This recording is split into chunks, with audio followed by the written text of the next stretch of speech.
Actually got the ball. Good evening, Tottenham fans. Welcome back to the Irish Hotspur with your boys Dave and Jack, bringing you your weekly panel show of the Hotspur Social. As you can see, no Jonny tonight. Jonny's done a lot over the last month in terms of deadline day. Everybody's calling for the guy to come on and make an appearance, and he will be on the borderline of a divorce. So he said, we'll give him the evening off tonight. You know, make sure you go and please the wife, and we'll draft in Dermotron in replace to come in and talk to us about this transfer window. This is what tonight's stream is all about. Our thoughts and opinions on the transfer window. What we're going to discuss is, have we done enough business to help save our season in the Premier League, but also kick on in the cup competitions? We're going to talk a little bit about, you know, has it been a planned transfer window that's gone successful, or has it been panic stations? We're also going to get into a little bit on what player will have to miss out on European squad registration, as well as talking a little bit about Johan Lang with Paratici's ban coming to an end in July. Johan Lang has had 3 windows to prove himself. Has he done enough to continue in the job? So that's everything that we're going to talk about tonight, guys. Of course, we'll get into the likes of Danso, Tel, and Kinski and that as well. So a lot to discuss. Plus anything else that you guys put in here in the chat while we're going live, or all you channel members, if you head to the post section, it's now called on YouTube channel, head there. We have put up a section for you guys to get in any other questions you would like to be answered at the end of this show. So, Jack, have I missed anything? No, I think good intro. Transfer window roundup has to be done. It's just customary. It needs to happen. So this is your transfer window roundup. Dave and I have somehow, some way made it through yet again another transfer window all in one piece, all somehow still insane of mind, at least we hope. And, was going to be, I think, a very, very, sort of probably explosive one, with the way it looked at first. Almost looked like we were going to sign nobody. And now we have signed, some players. I think there's still some room, though, for maybe kind of analysis in between the weeds, of those signings. But, maybe a little bit of a different sort of reaction than we might have expected to have maybe a few days ago before there were any rumors of any signings happening. So definitely going to be an interesting one. Has to Look, happen. I think it'd be very interesting to see where Spurs fans in general stand on this transfer window, because I think everyone unanimously heading in before yesterday were like, oh, it's been a bad window. But then, the signings started coming. And I just wonder, has it maybe changed people's perspective on the transfer window, and stuff like that? And I think it'd be very interesting. So guys, please let us know in the comments as we go along your feelings and your opinions. We'll ask Dermo and Sam how they are as well. Then we'll welcome you guys in and we will crack on. Sam, good evening, my man. How are you keeping? Good evening, lads. I'm very well. Dermo, good to see you. I would be worse, but we did manage to bring a few players in. I'm sure we'll get into it. But yeah, I mean, after hours upon hours over the last few days of refreshing my my Twitter page, we've got over the line, and now we can hopefully kickstart the season. So let's get into it. Well, hopefully, that's the plan. That was the whole idea heading into this window. So hopefully, people think we've done enough coming out the end of it. But it's good to have you as always, Sam. And thank you very much for keeping to make time for us every Tuesday evening. And Dermo, how are you, my man? Yeah, I'm all right. Not happy with the window. Don't think we're done nearly good enough. I think the ownership, again, has shown they will not back another manager.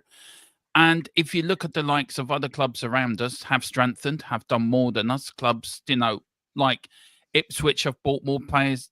Other clubs around down that lower part of the division have done more than us.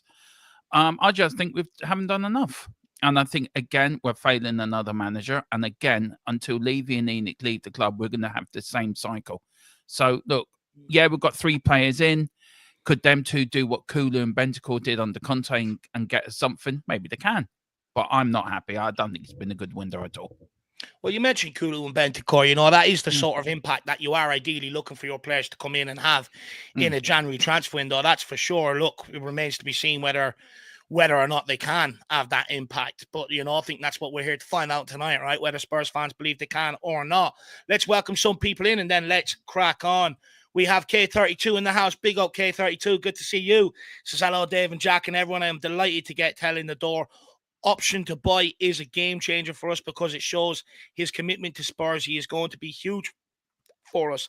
Just quickly, on that one, K32, I'm not convinced by it, to be honest. I think it's an option that puts in there to suit both parties, but with that option, Tel has to agree to it. And I just think that, he wasn't comfortable moving here on a permanent, which shows he didn't trust Tottenham Hotspur in general to further his career. And the fact that he's managed to get it down to a loan deal and the option lies in his hands, I can't help but feel we're being used for him to put himself in the shop window for much bigger clubs than Tottenham Hotspur come a summer transfer move. That's just my feelings on it. But if that is the case, it means hopefully we see 3 very, very good months from this guy and help us kick on. He says, Danso really is probably a panic buy, but he might prove his worth yet. Why didn't Levy try and buy Gueye early in the window? Thoughts too late yesterday.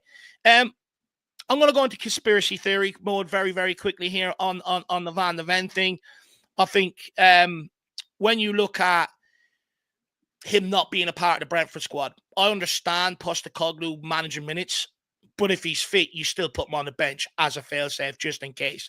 Then you look at the mad panic to put in a bid for Mark Gueye. If that was a player we were targeting at the start of the window, we would have opened negotiations as soon as the window opened.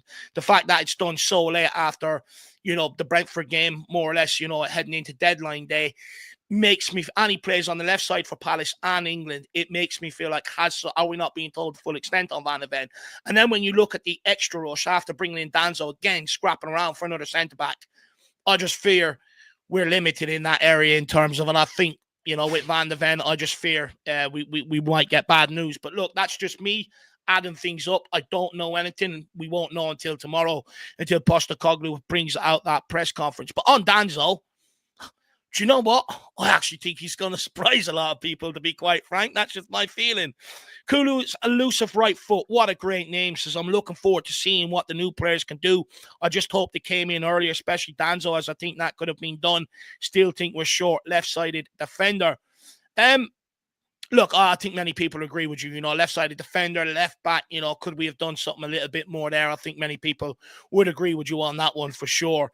And also joined as a new YouTube member. Really appreciate the support. Very, very kind of you, Kulu's elusive right foot. Look, you've been around here for a while. It's not the first time I've seen your name, so I appreciate the support, man. We've got JBCLE. Great, that rhymes. I don't know what it stands for. I probably don't want to know either, JB. But he says, we are here. I truly see 2 cups, Carabao and Europa, and 8th place finish. Champions League need Europe next year if we want to sign good players and Tel to return. I definitely agree with you on the Champions League football for sure. We're going to have a conversation, actually. That's the last thing I forgot to tell people about. Is Tottenham Hotspur an attractive place for players to come anymore? You look at the amount of rejection we suffered this window alone. I think I put 4 or 5 names in the question alone. Even Tel done a U-turn to join Tottenham Hotspur. Even he rejected us. So I think there has to be an honest conversation around, are we an attractive prospect for players to come as well? Big up Darv Hotspur. Great to see you. Just a harmless potato. Even though, big up Dave, Jack, and Johnny and Sam. Good to see you. J-Mac, as always, good to see you, buddy. Hopefully you're keeping well. Wilton McDonald, good evening, gentlemen. Look forward to hear what your thoughts are. Appreciate that, Wilton. Look, they might not align with how everybody else feels, but just remember, we're not up here to hurt your feelings or just say bad and mean things or upset you. We're just here giving our opinion, but you're more than welcome to give us your opinion back, guys. So don't anyone get hurt by an opinion. It's just ours. Let us know where you think we're wrong. And do you know what? I think I'm reasonable. If you say something that I'm like, well, do you know what? I haven't even thought about it like that. I would say, do you know what? Fair play. You might have changed my perspective. Big up, Ryan. Good to see you as always. Hopefully you're keeping well, my man. DB as well. Good evening. Washing cars today, hoovering the carpets. What are you up to, DB? Please let me know. We've got Shikari Shock. Good January window. Summer is when you do big deals. We have more bodies. That's the main thing. Good players too. Good. That's a positive outlook on the window. We'll see if anybody else agrees with that this evening for sure. Shamu, good to see you. Big trees have many leaves, usually multiple branches as well. Don't know what that's about. I don't know what time of the evening it is for you. We'll go with it. RHT says, I think they're hiding something about Van de Ven too. After all, an injured Basuma was on the bench against Leicester. Fair point, RHT. Good to see you, my man. Thank you very much for your support on Big Up earlier on as well. Hopefully you enjoyed what we brought to you over there. Lee Neri, good to see you as well. Big up Dave, Jack, and the panel and chat. Hopefully you're having a good evening. We've got Davey Hall. Big up all evening all. Come on, you Spurs. Need cover for Maddison and Van de Ven. Come on, you Spurs. Unfortunately, the window's closed. We can't do that anymore, Dave. You have to wait till the summer now, my man. Good to see you, though. King Huddle, good evening. Very good window. 7 out of 10. It's getting more positive. Go through the chat. We've got Monowow, who's become a new YouTube member. I know what an owl is. Mono, I'm not quite so sure. I've heard that mentioned in the context of Mono Brow. But look, let me know the thing behind the name, Jack. What level has he got himself? Flat cap membership. Thank you so much, Mono. Appreciate it. Mono, I my Spanish is so much worse than it used to be. But Mono could also mean monkey, I think, in Spanish. So maybe monkey owl. Okay. Not sure. No. There you go. Fair enough. Big up, Mono. We've got Alpish Patel says, good evening, good to see you. King Huddle says, Arsenal need a striker, got nobody. Liverpool, nobody. Newcastle, nobody. Stop the whining and the moaning. King Huddle, I do agree with you, and don't get me wrong. When they approach me, I will say, look, who did you sign? Zip it towards them. However, what I will say is, for me, it's not about what other people are doing in this window. You know, what they didn't do will come back to bite them in the ass. We should always be looking at what we need to do in the window. But I understand what you're saying if you put it into context, for sure. Big up King Huddle. Make sure we're not missing anyone. We've got Paul Mansbridge. Big up Paul. He says, saving Van de Ven for Liverpool. Well, look, I hope that is the case. If that is, I'll be so overwhelmed with emotion and probably end up tearing a little bit knowing that he is available. If not, I'll still end up tearing if he's not available. So right away, your boy will be crying. Big up, Paul. We've got your Jason T in the house. Big up, panel and chat. Great to see you. Stevie T in the house. So many people. We've got Paddy Villa. Big up, lads. Big performance need on Thursday now, and we are flying. Good to see you, Paddy. Look, Thursday's a big, big night, that's for sure. Foggy Foam. Don't forget, I haven't forgotten. We will be talking about, you know, what you did ask us in the previous show about what player will have to miss out of the 4 for the Europa League selection. So do not worry about that. Big up, Foggy Foam. Good to see you. Paul Vamden. Evening, lads. Great to see you. We've also got Dan Diassi, Darcells Avon. Fair enough. If anyone doesn't know what Avon is, that's where people used to go to do the door-to-door sales. Got Buru Kurt. Be happy with what we got. We have a good team. We've also got Joe in the house. If it wasn't for the injuries, do you think we'd have signed anyone? Great show, as always. Suppose it's an unknown, really, isn't it? You would probably say maybe one in on loan, maybe. But I think the fact that we have had injuries has definitely accelerated the amount of business we've had to do, for sure, Joe. Good question. DB says 100%, Dave, but in light of our position in the league and pretty much no value in the market, pretty happy with the window. Do you know, I understand what you're saying to a certain degree on that, but I will say I do think someone like Marco Asensio, could we have tried to go after someone like that, you know? But look, I understand. I do understand. January is a very, very hard window to operate in. I'll give you that for sure. Big up Johnny Stokes. Good to see you as well. Mono says, sorry, guys, it was nothing exciting. Used to have a monobrow and people said I look like an owl. All right, fair enough. Fair enough. That's awesome. I presume that was in school, you know. People are cruel in school. They are cruel in school, but big up, man. Fair enough. Then we've also got Finn in the house as well. Great to see you, Finn. I wasn't expecting that, mono owl. You've shown me. You got it right, Dave. You guessed it right. Into chaos. Dark Sun G says Lang and Levy can't can't pull or persuade anyone. It takes Ange. I mean, there's a lot of things coming out about the Tel one now, where apparently Lang put out a massive presentation and Tel said, no thanks, wrap that up, take that back on the plane. And then it's actually Ange who got on the phone to him Sunday evening and spoke more about how he's going to work with him and stuff like that and develop him, which actually convinced him, which probably goes along with the narrative that I've said about Johan Lang all along since the summer. The guy cannot sell Tottenham Hotspur. All he can do is sell the Premier League to people. And when there's other Premier League teams interested, it's hard to get your player over the line and pull them to Tottenham. It was Ange Postecoglou that pulled them, that's for sure. And do you know what? He's taken a lot of slack, Postecoglou, but he deserves a lot of credit. And it's not the first time, I do believe it. You hear Vicario signing in blood. James Maddison, what he said to James Maddison. Well, look, even if you come or not, we're going to be playing a certain brand of football. That Lord James Maddison here. Speaking of many players that have signed that spoke to Postecoglou, and he sort of convinced them to get over the line. And he also says apparently Blues tried to hijack the Tel deal. Laugh my ass off. Yeah, look, they were interested. Arsenal were interested. I believe Man United ended up striking or were close to, they struck personal terms with Tel, but couldn't agree a deal with Bayern Munich. And then, you know, that left him sort of flanging around last day of the window, still looking for a move. And, you know, we were sitting there waiting patiently. So big up Dark Sun G. Really appreciate the support, my man. Jack, anything you want to say, Dark Sun G, before we kick off? I mean, yeah, I'll just quickly read it, but I think Dark Sun G is alluding to a tweet that came, you know, from one of the aggregators, and it was about, you know, Daniel Levy flying to Munich last week because Johan Lange apparently feared that his meeting and presentation with Mathys Tel didn't have the desired impact on the player, like Dave was talking about, Dark Sun G. Then after the meeting with Levy, Tel communicated that he wasn't going to join Spurs.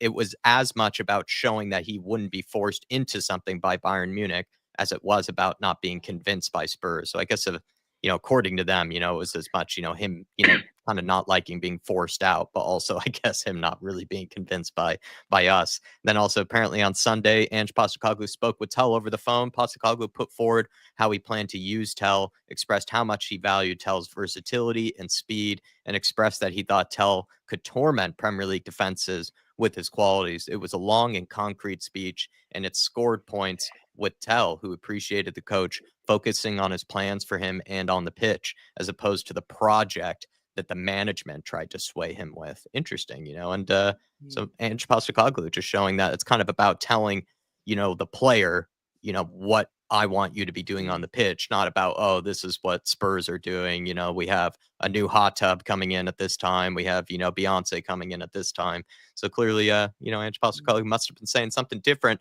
But we're going to start off. Personal element, though, just quickly, Jack, isn't it? It's that personal element that Postecoglou has applied to it, where he's focusing on the individual. Whereas when Daniel Levy and Lang goes out there, they're trying to sell Tottenham Hotspur. And I mean, what are they selling right now? I mean, it's like flogging fucking ice to an Eskimo. Do you know what I mean? It's a joke. I just, my quick thing on that, though, is I'm shocked that Johan Lange can't do both. I'm shocked that he can't sell the project, but then also maybe describe, you know, what it would be like for the player to play in the system. You know, it's not like he can do it as well as Ange can, but you would think that as a director of football, you would at least be of some sort of sound football mind to be able to at least somewhat describe, you know, the type of system and what we're looking for you to do on the pitch, basically what Ange was describing. But Sam, finally going to come to you here, sir. kind of got to start off quickly with, just sort of transfer window sort of summary on your part. Going into this window, right, we had a lot of players that we needed to bring in. We were basically just trying to sort of stave off relegation, but also climb, the league, and also, try to push further in the cups. The January transfer window has now closed. We signed Kinski, Kevin Danso, and Mathys Tel, all positions that we technically needed. But, I mean, have Spurs really done enough, though, to maybe have a much better second half of the season, Sam? Look, if I had to rate the window, I think I'd go with maybe a harsh 5 or 6, right? And that's not to do with the quality of the players that have come in. Because I mean, I was looking at some of the breakdowns of Danso, for example, and he's won the most aerial duels. It was like 100% of aerial duels won in League One, which for a team that supposedly has a inferiority complex when it comes to defending set pieces and attacking set pieces as well. I feel like we often, I know that we got one against Brentford on the weekend, but I feel like we don't score as many set pieces as we used to, and having someone who has a head bigger than my upper body, and is able to defend the box, I think will be really important for us. So it's not my rating isn't to do with the quality of the players. Again, I think that Tel is an exciting prospect. I think I was really excited to get him anyway, but I think that the fact that it's a loan with an option, whether or not the option is kind of just like for show or not, I think is better than throwing 50 million outright. Because I've said before, Daniel Levy has been burnt a few times spending, a good chunk of change. And I feel like every window, it comes down to the same thing. The fans are worried that the board aren't going to spend the money because of that fear of being burnt again. And then that kind of leads me into why I've given it a 5, which is just because, yet again, we've shown to be an unserious club when it comes to aspirations of taking us to the next level. I mean, look, we're 14th at the moment, right? We've got our first win in 8 or something. Sounds better than 16th. Yeah, it does. It really does. And we're like, someone said to me the other day, an Arsenal fan was saying to me that Palace are in the hunt for Europe, and I was like, if Palace are in the hunt for Europe, we're 3 points behind them. Does that mean that we're in the hunt for Europe? I'm not sure. But look, I mean, as I said, they've shown us to be an unserious club when it comes to trying to attain silverware and push on to the next level. And maybe that kind of leads into why Mathys, I've heard like 15 ways to pronounce his name. That's why Tel. Well, believe me, the people out there will correct you. Yeah, exactly.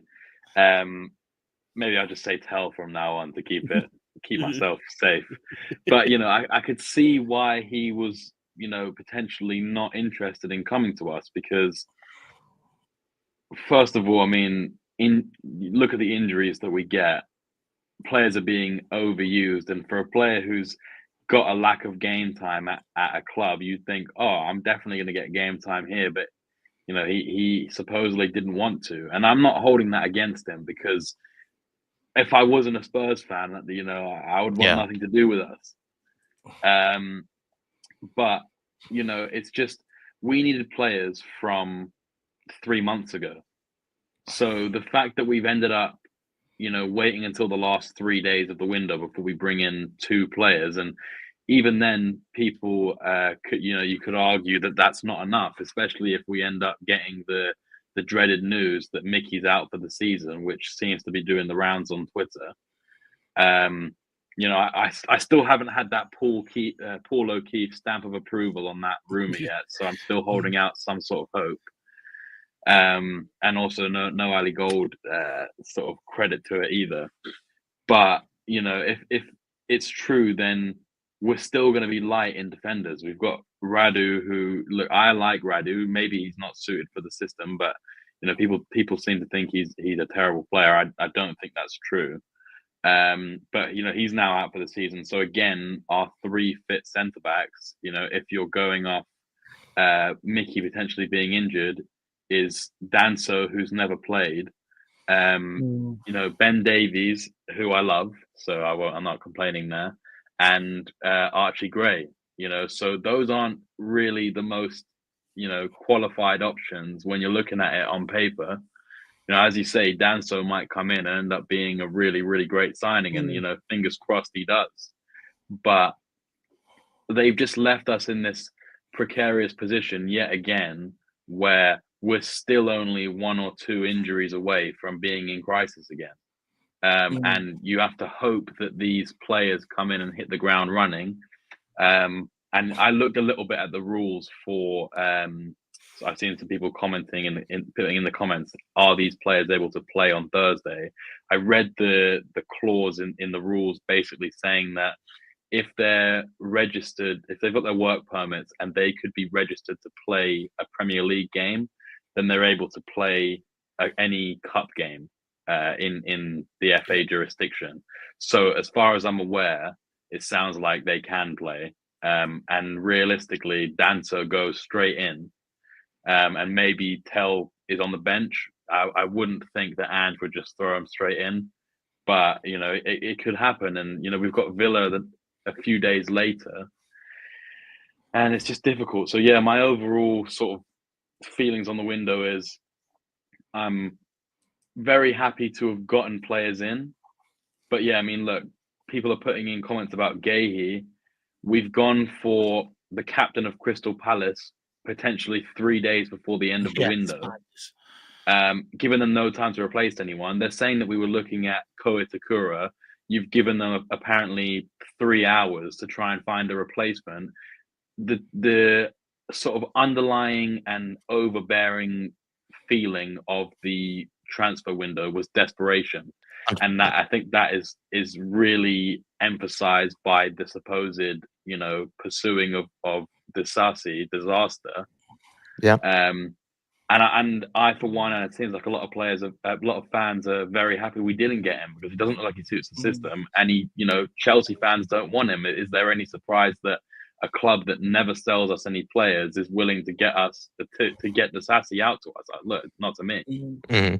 I mean, I agree with a lot of what you just said, Sam, especially towards the end there. But maybe we might have a different opinion from Dermo as well as Dave here. Maybe we could kind of sort of both of you tackle Dark Sun G's, you know, kind of comment here. I'm not saying Dark Sun G's spinning this in a positive way, but he is saying 3 in, lads, maybe lackluster last minute. But now this month, our best players are returning this month besides Radu Dragusin. Based on the Premier League injuries, we have Johnson, Madison, Udogie, Vicario, Dom, Cudi Romero, and Odebear all out, with Tel and Danso in. And he's thinking, you know, this is maybe enough to probably at least have more to work with, right? And if we've gotten this far with what we've have, you know, surely it could get better. So look, that's, I think, what he's alluding to. I don't want to put words in his mouth. No, look, I do understand Dark Sun G's point, you know, and the point that I'm going to make eventually, I'm going to get around to what Dark Sun G is saying. But I do think this is the biggest problem coming out of this window is that, you know, when you look at it, we were actually relying on players to come back to have that impact and help kick us on rather than the players that we've signed. Like when we come into this window, for instance, you know, I was constantly since the summer transfer window, I've been talking about the lack of experience brought in the summer, the need to rectify that this January, and the need for some experience. And to a large degree, I don't think my concerns have been alleviated. You look at Kinski, 21, huge talent, I think we'll all agree. But that lack of experience has already come back to bite us. You go back to the Arsenal game in the North London Derby, Trossard's goal went in, could have been a point on the day if it didn't. You go back to the Leicester game, I think you should have saved both goals. I think you got Vicario in there. He does. You pull something out of that game, and all of a sudden there's a complete different nature around Tottenham Hotspur, and you never know. Some of the players that rejected us in the window might have ended up thinking differently because results might have turned a little bit quicker. So that one has already come back to bite us. Then you move on to the likes of Mathys Tel. I think everyone will agree, a huge, huge talent. We've already signed a lot of huge talents, but they can't produce on the week in, week out basis and have that desired impact on games every single week that we need. We've even got older players like Johnson, like Kulusevski. Even they can't reach that level now. And for me, that's what we needed in that forward areas coming into this January transfer window. Now, I take into account all the arguments. January transfer window is notoriously hard to operate in. I've said that myself. I understand that. And to a large degree, a lot of the talent that you're looking for isn't as widely available as it is in the summer. Fully take that on board. So, you are working in a tight market. But I can't help but look at Aston Villa bringing in Asensio. Why weren't we looking at something like that? Okay, fair enough. Aston Villa have Champions League to offer, but we weren't even competing for him. Someone like him, I think if we signed him, it would have excited many fans and said he walks straight into the first 11, regardless of players coming back. You look at the likes of Ben Chilwell who went to Crystal Palace. You're telling me we couldn't do it at left back right now? Couldn't have maybe tried to go in and get him and persuade him to come? People might say he won't come to Tottenham. If he goes to Crystal Palace, I'm sure, he'd much rather at this moment in time in his career come to somewhere like Tottenham Hotspur, which is a bit more of a stable club and a lot more to fight for. So there were bits of quality in the market that I think maybe we've missed a trick on that we should have went for. And that's where I just think maybe we've made the same mistakes as the summer again, where everyone's excited because of the potential. But is it actually realistically going to be enough? Like you're talking about doing it week in, week out in the Premier League at a very high level, plus doing it midweek in Europe or whatever cup competitions we're in as well. And I'm just not sure we've done enough to be able to really kick us on in that regard. Look, Danso, I like Danso actually. I think he's a player that will surprise many to a large degree in terms of I think he will be very good for Tottenham Hotspur. But I just can't help but feel we're still in the same position we were heading in out of the summer where you're looking at and you're going, we haven't really made any signings to really impact that first 11. The only reason why they're walking in now is because of injuries. But when you get these players back, like Postecoglou said, should be back over the next 10 days. Do they walk straight into the team? I don't think they do. I think they fill out the squad. So therefore, on that, I just don't think we've done enough this window. That's where I personally have been let down. I can understand the excitement around the talent. Don't get me wrong. I'm excited around the Kinski talent. I see what he can become. I'm excited around Tel. I see there will be games where he can come off the bench and make an impact. He's used to doing that at Bayern Munich and that. Maybe even from the start here and there. But is it going to be enough to pull us up that Premier League? Is it going to be enough to really help us kick on in Europe? Beat Liverpool Thursday night, beat Aston Villa at the weekend? I'm not quite so sure. And that's where my reservations come in. And I hope people don't think that that's negative. But I've been saying this since the summer about, the need for experience. Postecoglou spoke much of this season about the lack of maturity in the squad, the lack of leadership. Are any of them holes plugged? I'm not sure. I think the only good thing is coming out of it is that we've done 90% of the business we needed to do, and we've done the business in the positions we've needed to do. But again, to what level? And I just feel like, could we have attacked the window with a bit more aggression given our need? And that's where I'm at with it. Just to sort of wrap up Dark Sun G's comment here, but then also just kind of the question I've asked everybody, Dermatron, to my fellow happy clapper, you, sir. How do you rate the window? Are you positive about it? A little in the middle? Negative about it? Where do you feel? Look, do you agree with Dark Sun G's point here? Look, he makes a very good point. Of course he does. We've got players coming back. But I just feel, why do we always leave it to the last days of the window? We must be the kings of deadline day signings. Over the last 10 years, we've always signed more than one or two players or no players on deadline day. This is the most signings we've ever made on the last few days of a window. 3. I feel we could have done a lot more a lot earlier. I agree with Sam on what a lot he said, to be fair. I would give it a 5 or a 6. It doesn't excite me. It doesn't. If we pay the lowest wages in the Premier League, we pay the lowest wages in Europe. Who's going to come to us if you're going to pay him low wages? If you got, say, we're after a player and Man United or Man City are after a player, and we offer him 100 grand, and Man City are going to offer him 250 grand, where's he going to go? He's going to go to Man City because players are greedy people. They want money. Football's a short career. You could go out on the pitch within 10 minutes, your career could be over. So you're going to go where the money is. And it's the nature of the game. It's the nature of the business. So look, Levy's not the one to go and spend millions and millions in the summer or January. Summer, where we're left short, with incomings, and I think January again we've been left short. Yes, we're getting these players back, but where's the cover for Van der Ven if he's out for the season? We're already down 2 centre backs. We've got Dragusin and Van der Ven now, hopefully, possibly out for the rest of the season. So that leaves us then with Dyson and Romero coming back and Ben Davis. That leaves 3. Then you've got Archie Gray possibly to make 4, but he's not a centre back. Mm-hmm. So look, as much as it's all exciting on the night, we're getting players in, and you do go with the emotion of the night. I think when you're looking at the cold light of day, I think we're running around like headless chickens the last couple of days, and that's the way I can describe it. So for me, we could have done a lot better a lot sooner. But again, Levy does what Levy does best: leave it to the last minute or too late. And then on Tel, very quickly, look, great signing, great potential. Absolutely great potential, but he turned us down. Why? Because Man United couldn't afford the loan fee. That's the only reason he didn't go to Man United, because they couldn't afford the loan fee. And Bayern Munich were mucking them around. So we're lucky to get him, but don't think he didn't want to come to us first. And I don't think he would have suited Arsenal anyway. I think a player like Ollie Watkins would suit them better than Tel would. So, look, it's great he's with us, but I'm not really overconvinced with it, to be fair. Thank you so much for the support, Dark Sun G. Just, my sort of thoughts on maybe the 3 signings.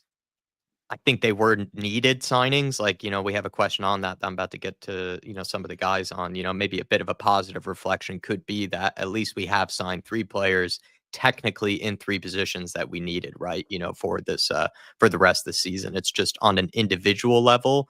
I am a little, it's just like with the Mathys Tel signing, like Dave said, I'm a little worried about maybe his motivations. Is he actually here to help himself more than he really is here to help us? Maybe we might be the beneficiaries of that, or that could turn into maybe something that might not work out for either party. I'm also just kind of questioning whether he is the right profile of player that we were going after, because I think he can actually play as a striker decently well, and he can play on the left decently well, but maybe not in the way that we need, kind of the wingers to. I think we need somebody. We haven't had Odebear all season, but I think we need basically another, how do you call it, sort of traditional Odebear, maybe kind of winger that will run at his marker, will try to whip in crosses, be more of a creative kind of threat in those wide areas than be more of a goal scoring threat. To me, Mathys Tel comes across as a guy that would rather score goals than really create goals, for his teammates. But he is a very, very tricky customer. And people have likened him to Anthony Martial, who at one point, was a brilliant, brilliant player, Martial. So you could say that, there is definitely some talent there with Tel. I'm just curious whether it was the right profile. With Kevin Danso, I think it was an opportunistic signing. It looked like a very panicked signing, but I don't think it's actually that bad of a player to have brought in. He's very, very powerful, very strong, kind of similar profile to Radu Dragusin. But what I like about him is that he has a lot more experience than maybe some of the rest of the guys that we maybe could have gotten in, but also just more experience than players even like a Dragusin. Archie Gray has been brilliant, but he is still so young. So having someone like Kevin Danso, who's definitely been around the block, who's had a lot of sort of ups and downs in his career, but seems to really be on the up right now, I think is a good player to bring in personally. And Kinski, as much as I have, maybe some slight sort of criticisms here and there, I think that was also a brilliant signing. So I'm kind of around. It was at one point, a 0 Dark Sun G, because we weren't signing anybody, but it has been saved to some extent. So I would probably be around Sam, maybe a 5 to a 6. It's just that I still think maybe we could have done maybe a little more or just a bit better with the ones that we did bring in. Like, I think we needed a right wing option. And I'm not too sure if we've done that with Mathys Tel. I'm not too sure if Mathys Tel is going to be playing on the right wing for the rest of this season. I think he'll be sort of rotating with Sonny, from what I can tell. And then maybe it might be Mikey Moore, Kulusevski, and Johnson as the right wing options. But we'll see if it works, and we'll see if it pays off. And look, I just another quick couple of things on the window. You look at Danso. is that a player we really could have got done a lot sooner in the window? You know, we only end up, you know, arranging a loan fee. Yes, we'll pay for him come the summer, but is that one we could have organised a lot earlier in the window? Now you look at it, you know, because Radu Dragusin's been pushed to the limits, he's now out for the season. There's rumours about Van de Ven, you know, circulating on social media. Is he out for the rest of the season? If that's the case, you look at the Danso one and go, could we have done that a lot earlier in the window? He spoke about as soon as Tottenham were interested, I wanted to come. Does that mean Tottenham didn't get other targets and that they ended up on Danso late in the window? Same with Mathys Tel. Let's not forget we went for Colin Mawani first, a player with a little bit more experience in that, you know, and ended up at Mathys Tel. So you also got to take into account the amount of pivoting we had to do this window to try and get our players in the door because the amount of rejections we faced. You know, I think we may have had plans going into window, but they've gone tits up, and that's why we're operating late in the market. I agree with what someone said there. You're never, ever really going to get until the last day anyway because, you know, of the nature of the other clubs interested in him and stuff like that. You know, it was all in his hands. He was always going to sit there and wait for the best option and stuff like that. But, you know, we got to understand, you know, some of these players were not our first choice. We've just stumbled across them later on in the window as opportunities. And I think that's where many people are starting to get a little bit annoyed because when you look at it, Spurs fans want to shop in a certain window and Johan Lang is shopping in a completely different window. You know, he's shopping in Bargain Basement and we want to be shopping in Marks and Spencer's. You know what I mean? And I think that's also a large part of the problem.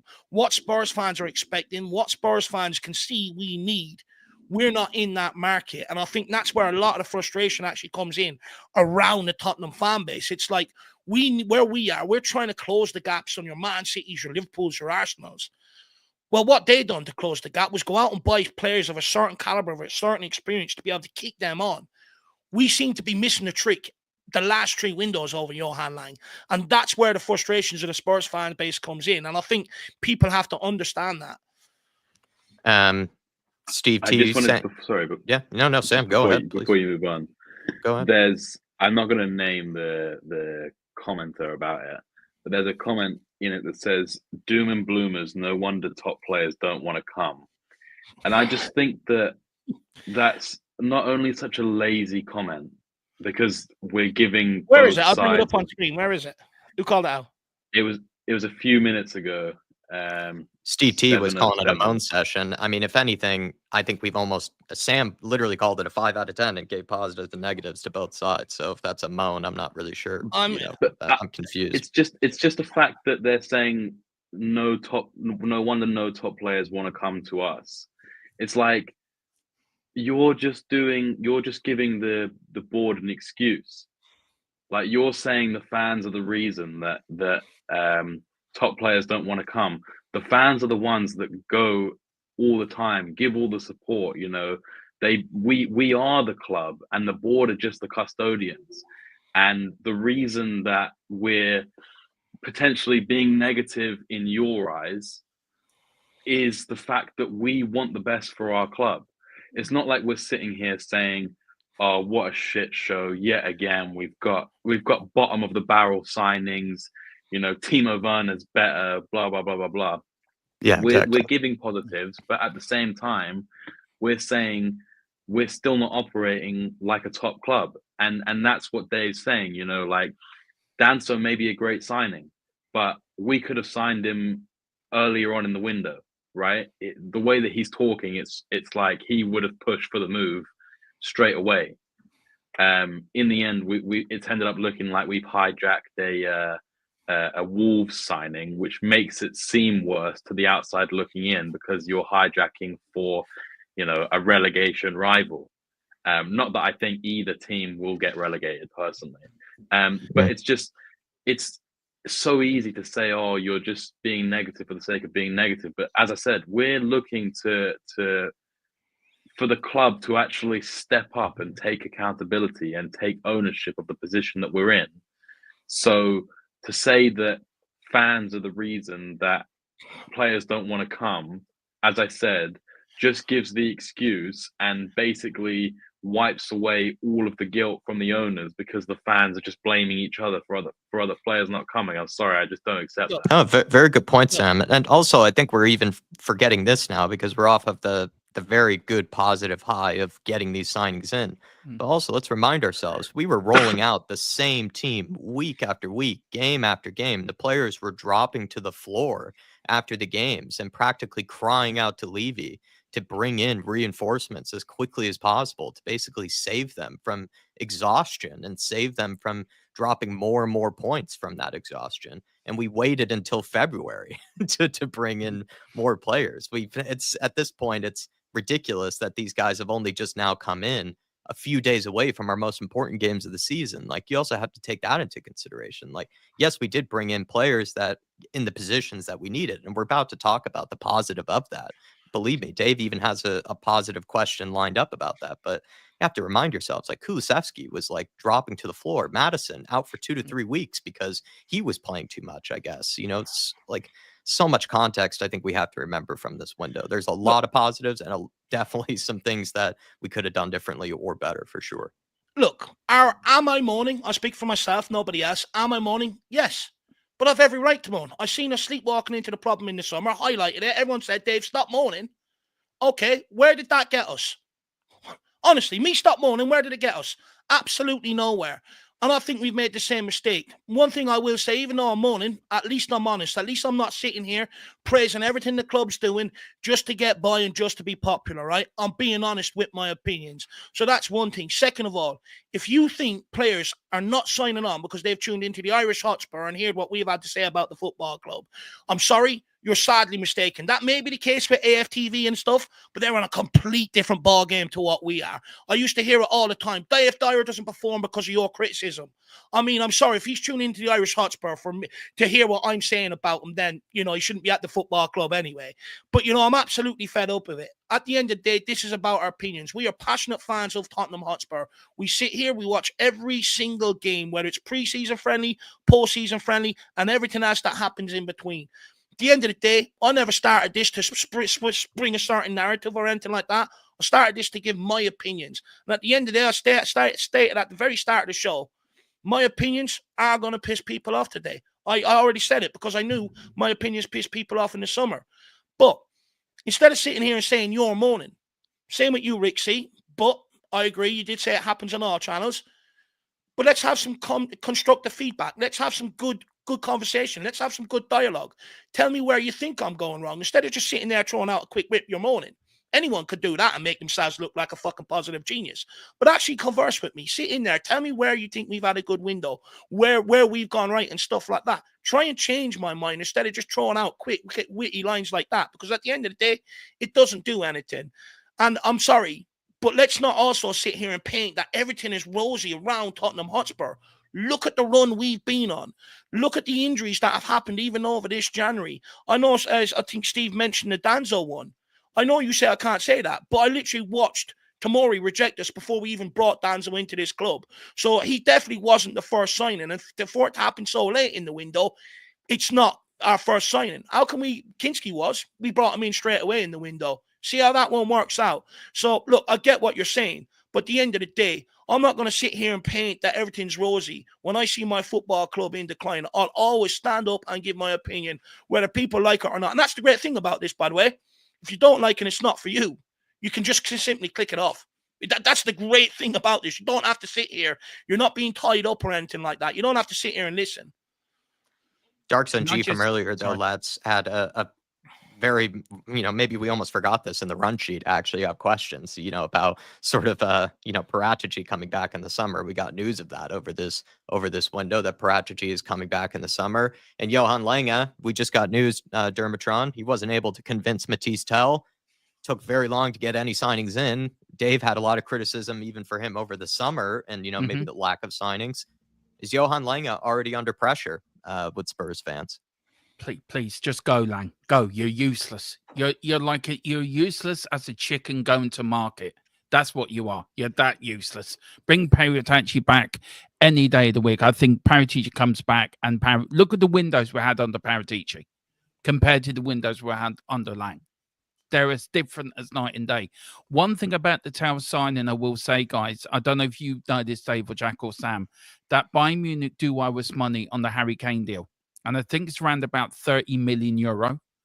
So when you take that into consideration, if we do go pick up the option for Tel in the summer, it's only going to be around 10 or 15 million we're going to pay for him. If you take that money in from what Bayern Munich owns at the end of the day. So if he does well between now and the end of the season, and we do buy him, then we're getting them on a good value as well. We're getting them quite cheaply. But look, Paratici, for me, bring him back. He's the man that he goes in there. He spins about 25 plates in the air and gets deals done. He knows how to do it. And he taps the right markets as well. He taps the Italian market. He's got connections there. He's got connections in Spain. He's got connections all over the place. So for me, Paratici is the better man. Lang, for me, no wonder Villa wanted to get rid of him. He was useless up at Villa. And look what Villa did in this sign. They had a very good window, Aston Villa, to be fair. Better than ours. So look, I agree with Dunkson, G. It is over for Lang. Sam, just to be devil's advocate. No, good points, Dermatron. Just be devil's advocate, Sam. I think I've heard some people say this before with Johan Lange, that some of the signings he has brought in are good signings, like are good players. But why is it then that so many people are upset with him? Because if you have heard that opinion from people before, some people have said he's done a good job.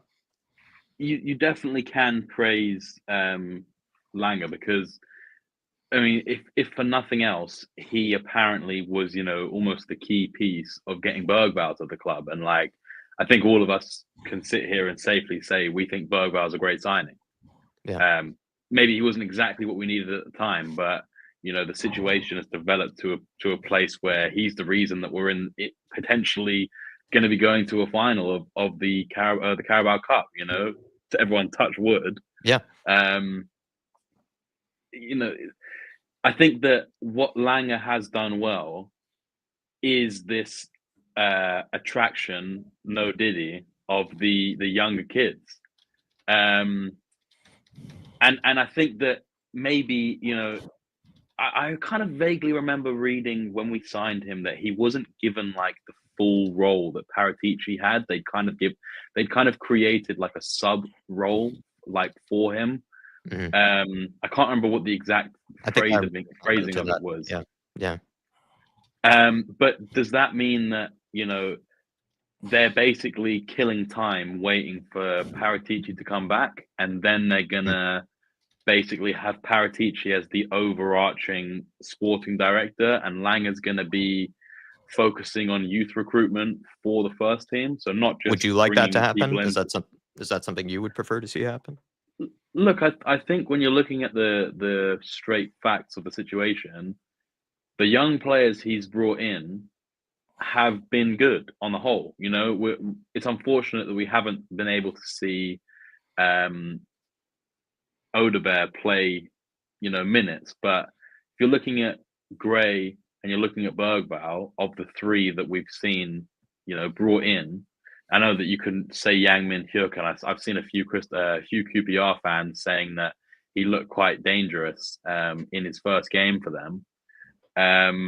Those two alone have had a serious baptism of fire and seem to not only have the talent, but also the mental fortitude to deal with the situation that they're in. I mean, look, it would be very easy for these young players to see all the outside noise, see Spurs getting ripped apart by the media every single day. I mean, I will say it was really nice when we signed Tel to have Paddy Power for like 1 in 100 of their tweets actually be positive towards Spurs rather than the other way around.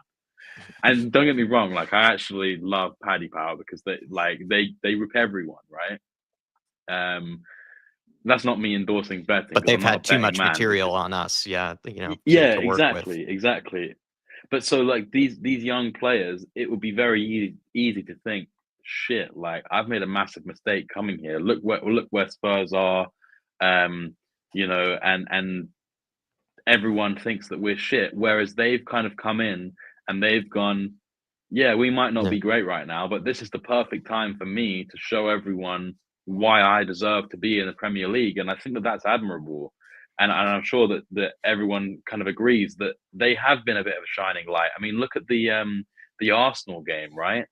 That people were saying that the only decent Being a players shining on light, the pitch were. they've been a shining light, but what extent? Yeah, they perform admirably, but they haven't kicked us on and helped us win, all these games. You know what I mean? Yeah, of course, and I'm not sitting here saying that they've been the Premier League players of the season, but they definitely have been up there for us in terms of our players of the season. Yeah. Maybe more of like a all-round player of the season rather than strictly Premier No, I League, agree, because yeah, let's be honest, like there's not really many options for player of the season in the league other than Kulusevski and maybe a little dark horse from Spence. But I just think that Paratici seems to be the guy that can land these big egos. He's an ego stroker, if you will. Whereas Lang seems to be the kind of guy that is kind of promising the world to these younger talents who maybe haven't seen it all before and are thinking that they might not get the development opportunities at other clubs in the league, but will be able to play at a high level and develop in the Spurs system. And I think that is good. But overall, has he been good since he signed for us? I think that was sort of the overarching question. The answer is no, because look where we are. The facts don't lie. We are struggling, and the window sums up for me exactly the problems with himself and Levy, which is desperateness and waiting until the last minute until something kind of just shows itself. It's reacting rather than being proactive, and I think that's what a lot of our deals were, as I think Dave kind of mentioned earlier. Like, we were opportunistic in this window, and maybe that is going to work very well for us going forward in what remains of the season, but it also could be a detriment to us, as I said before, if we get a few injuries again, which don't really seem like they're showing any signs of letting up. And yes, we are getting players back, but that's not to say that with the amount of games that we are still playing, they might break down again. And the majority of our injuries this season have been reoccurrences.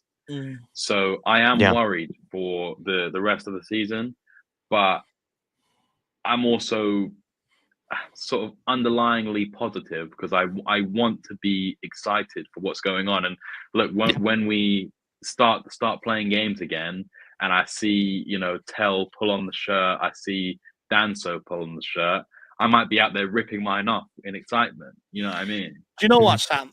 I actually sort of agree. Like, I think we could have still a good second half of the season, but for me, I'm more relying on the players coming back rather than the transfer business we've done for that to happen. Yeah, I feel the same way.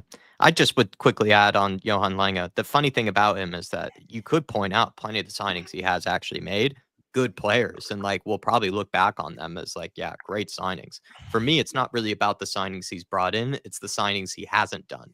Over the summer, he left gaping holes in the recruitment that needed to happen. We needed to sign more forwards. He didn't sign more forwards. He signed Odegaard at the very last minute, and then he also brought Solanke in technically at the very last minute as well. And I just felt like we needed them in not only earlier, but just needed them kind of, I think, especially in Odegaard's case, I think that was a good signing, but I think we were looking for someone of a bit more experience and someone who was kind of more probably like Solanke's level, someone who technically had just come off the back of a good season, someone who was, maybe capable of, picking up from there and going into a big club and carrying us on. Whereas with Odegaard, just not too sure if that's the case, very, very talented. But with Johan Lange as well, didn't sign a left-sided defender, didn't sign a left back. Could have argued maybe he could have brought in more midfield signings of some kind. Some people were crying out for a number 6. I know that was a big thing that people wanted over the summer. He didn't technically do that. He brought in Archie Gray, who has played a lot of center back, but is going to eventually play number 6, but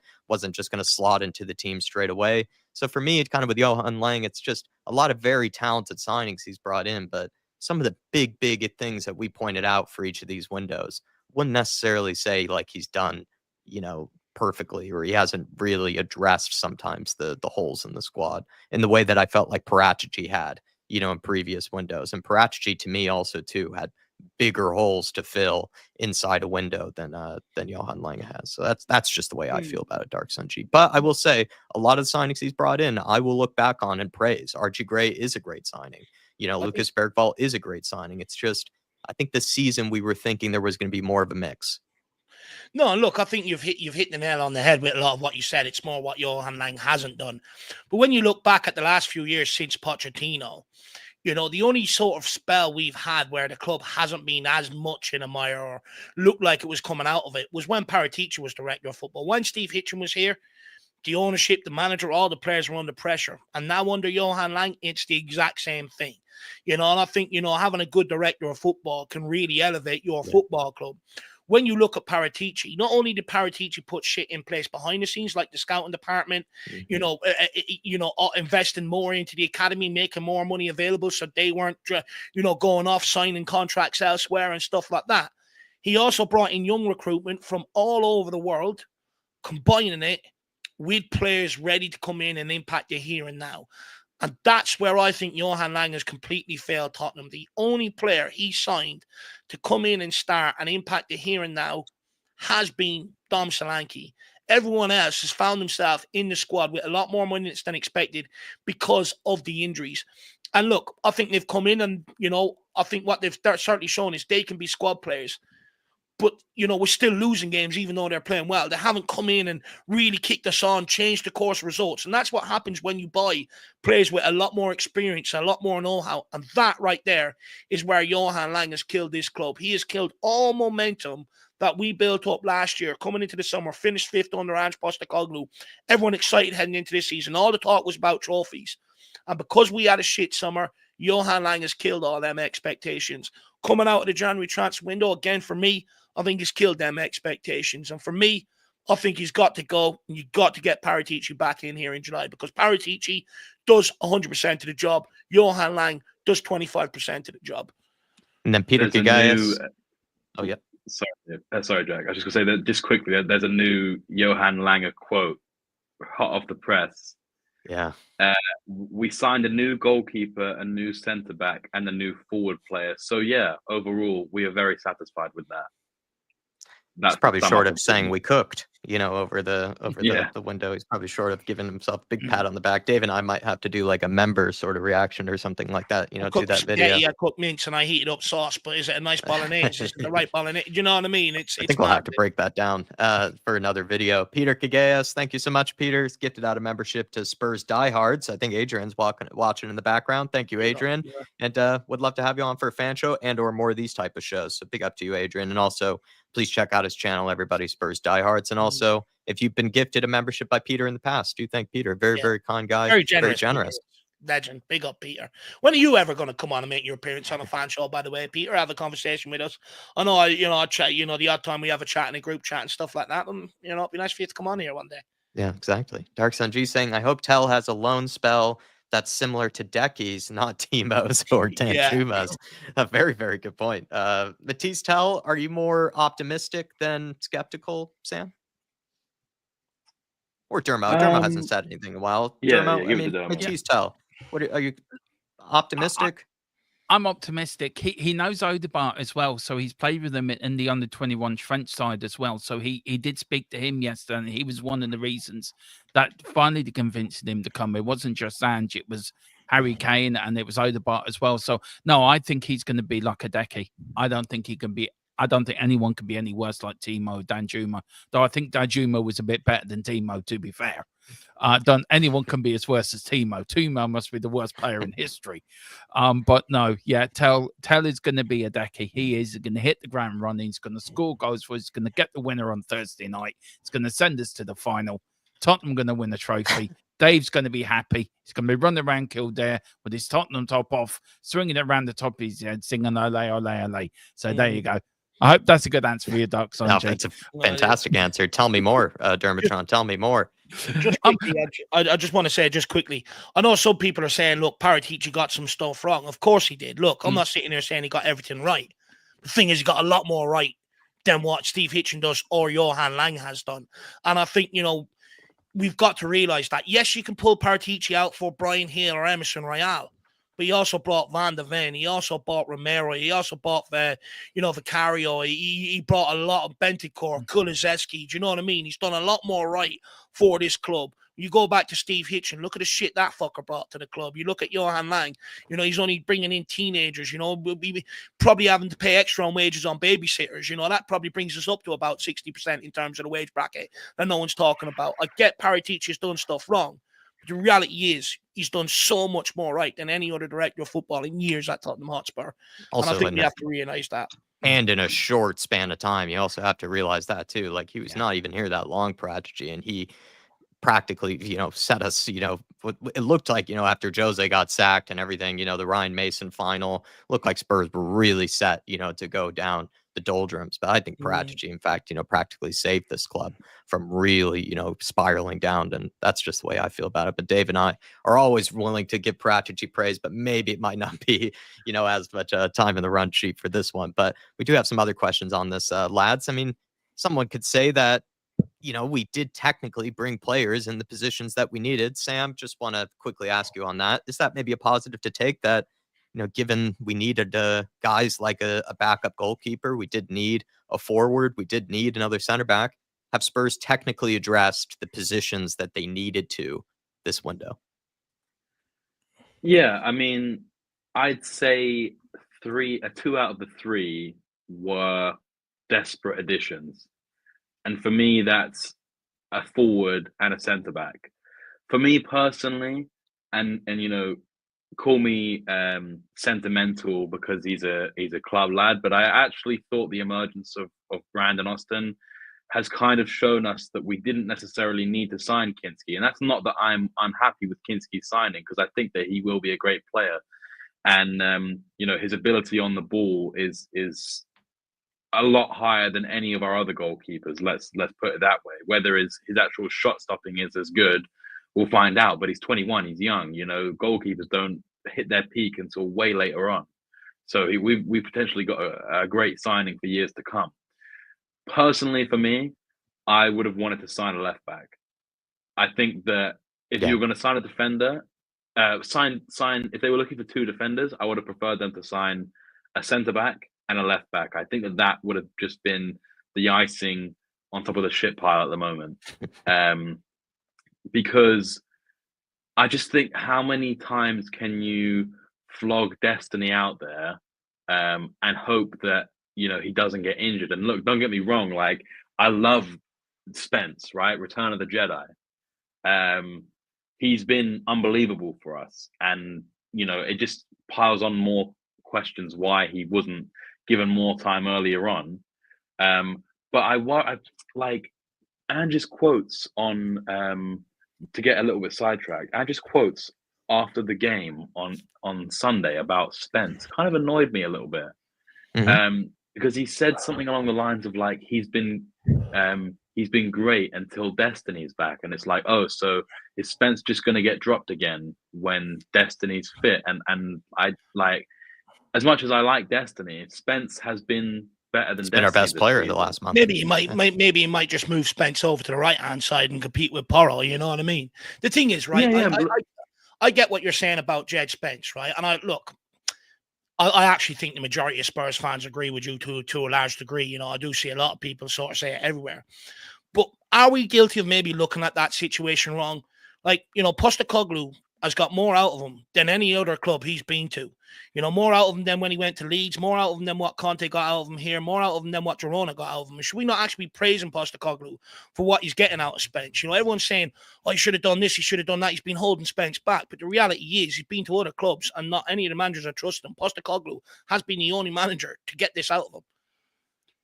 Yeah, look, I definitely get what you're saying, Dave. And I think that is definitely a positive spin that you can put on it.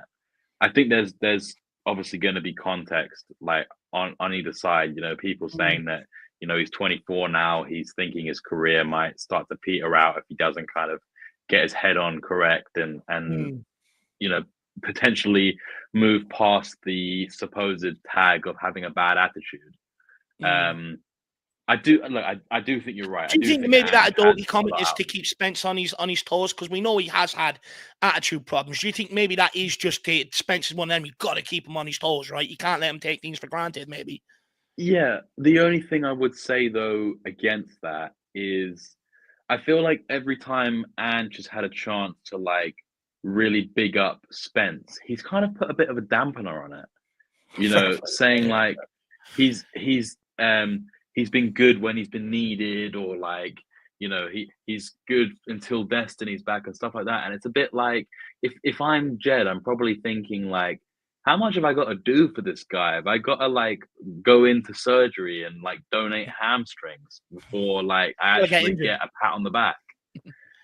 So look, I do agree with what you're saying about Spence and getting a lot out of Spence, but I do also think that a lot of that is coming from Spence's attitude changing, realizing that you've only got one career and he's already wasted 3 years of that.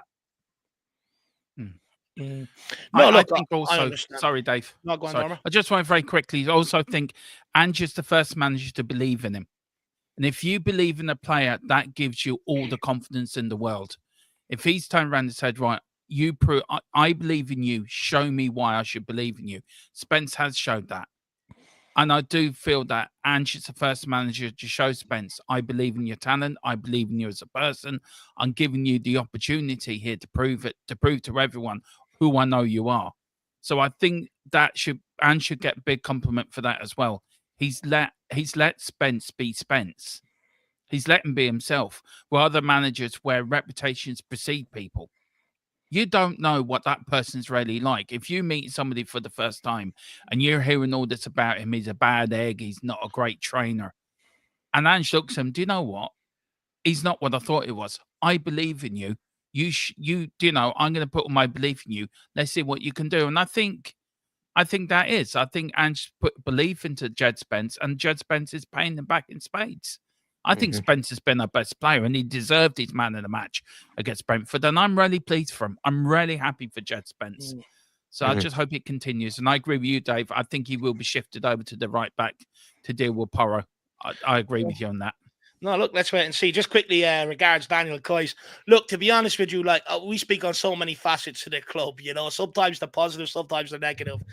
You know, I don't call me happy clapper, call me negative. I don't mind. It's my opinion at the end of the day, and I'm real. That's all I will say. And I know you're not having a job. I know it's more tongue in cheek. But to be honest, I don't know what I am anymore. You know, half the people think I'm a happy clapper. Half the people think I'm a negative Nancy. So I don't even know what I am anymore, to be honest, in people's eyes. I have two questions left really for the panel here. Dark Sun G actually skillfully was able to take away one of them on the run sheet just because he's that clever.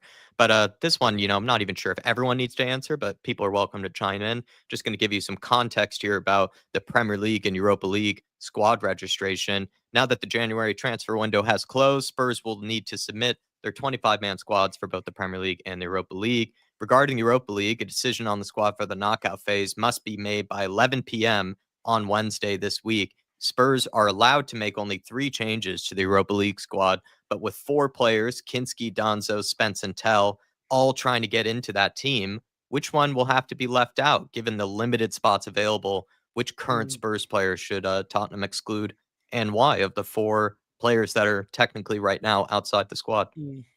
Yeah, I'll go first on this one. I think, first of all, the Danso one's simple, right? Radu Dragusin out for the season. You take him out, you bring Danso in. So that's one. I think after that, this is where it gets a little bit tricky. I think you have to bring in Mathys Tel. Look, first of all, right, we've got plenty of goalkeepers. We're short on defenders, and we're also short on attacking options. So I think Tel then on that basis also has to go in. So I think you probably take Werner out there. And then it's just between Jed Spence and Kinski. But when you look at the Europa League squad, we've got 4 goalkeepers registered. The carry over Brandon Austin, Fraser Forster, and Alfie Whiteman. And we've needed Spence all season in that Europa League and we squad. really need Spence. So unfortunately, due to process of elimination, I would leave Kinski out. I think you go with the options you currently got, because Vicario will be back. Brandon Austin is decent enough to carry it. We're not playing again till March anyway, so it gives us time to get these players back.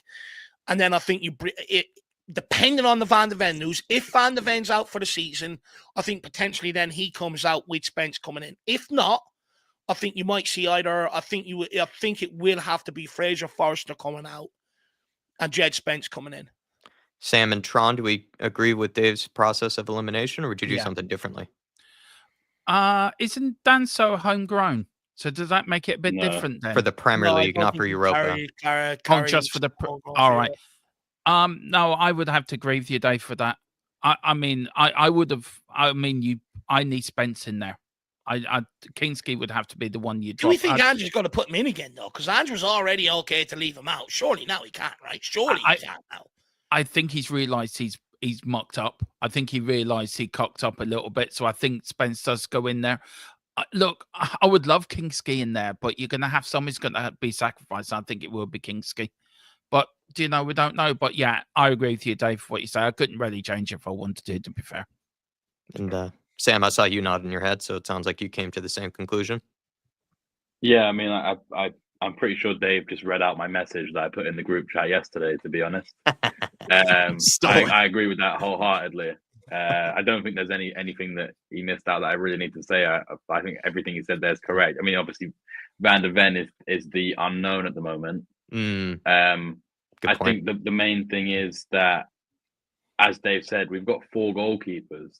If they have trusted Brandon Austin enough in the last few games to play over Forster, and also they've given him a longer term deal in the summer, which we all kind of thought he's potentially going to be the number 2 or the number 3 now, rather than the number 17.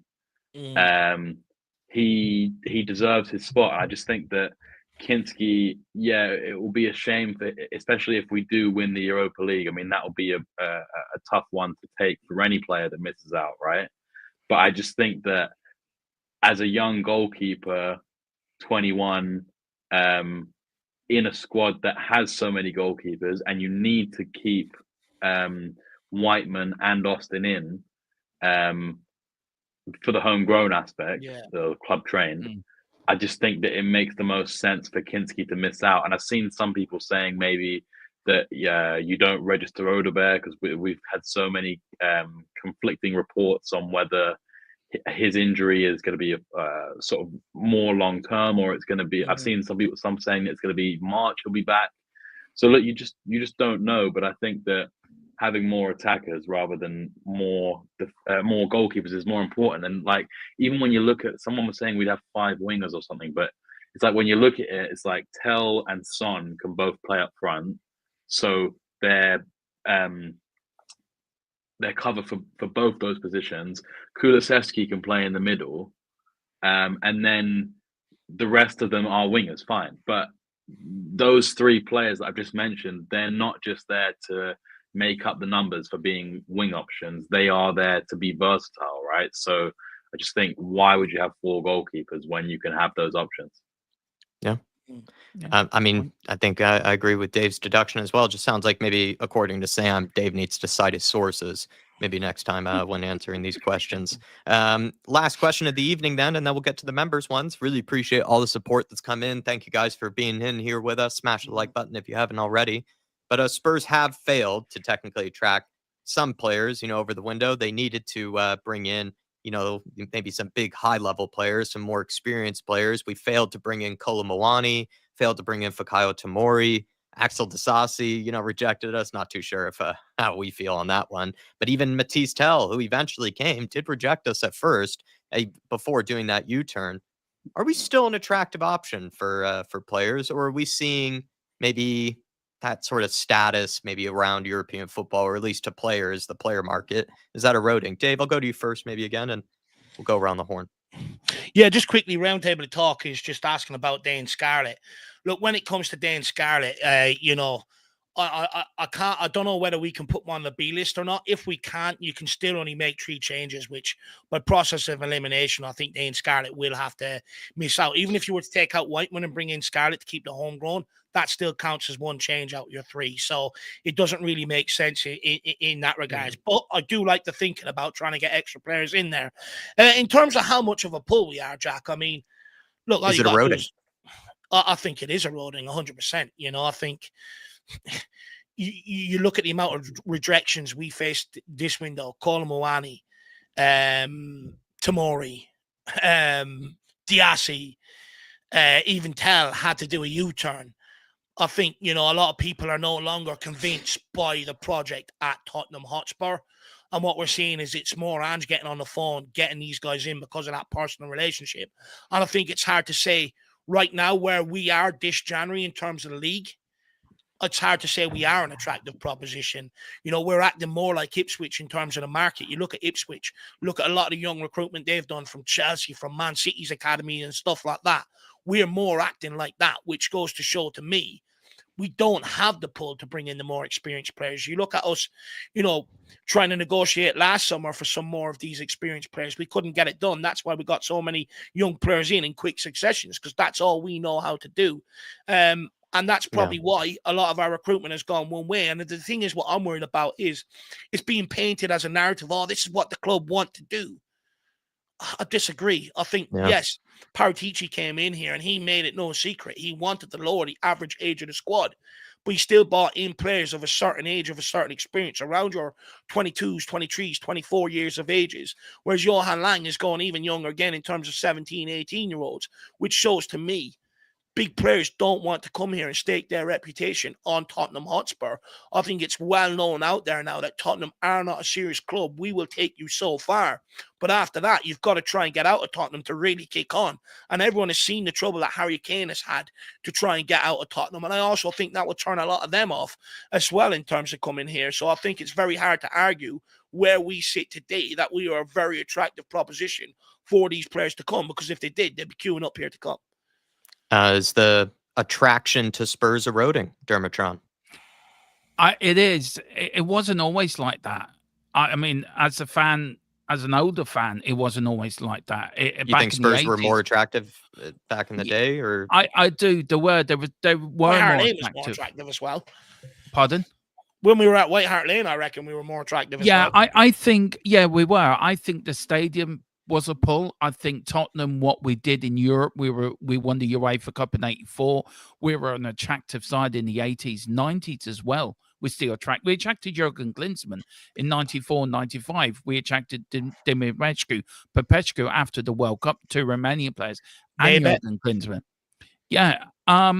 So Tottenham have always had this attraction of being a swashbuckling attacking side where we play attractive football, where to dare is to do. We've always had this sort of attraction to people, and people have bought into that. But I think as the years have gone on under the current ownership, I feel that's just ebbed away. We become more of a business. To there is to do doesn't become into it now. We're not doing well in the league. We're not winning any trophies. I'm sorry, win trophies attracts players. Qualifying for the Champions League attracts players. Players now just want Champions League football. They don't care who you are. If you're in the Champions League, they will come. Where years ago, they would go to a team where they knew they were going to be successful. Tottenham were like that, but we're not anymore. And I think as the years have gone on, the name has diluted. We have diluted as a club, and we've become more of a, all right, it's only Tottenham, I'll go somewhere else. And because we don't offer the money as well, the wages as well, players are not going to come either. So I think it's a combination of us regressing as a club in winning trophies and how we're being known, and also paying the wages, and also trying to make it when you're going to get a player, pitching it right. We don't have the right people to do that. So I think over the last 30 years, even under Alan Sugar, I think we started to regress in the late 90s, and it's just continued and continued and continued to where we're not one of these teams where people want to come to anymore.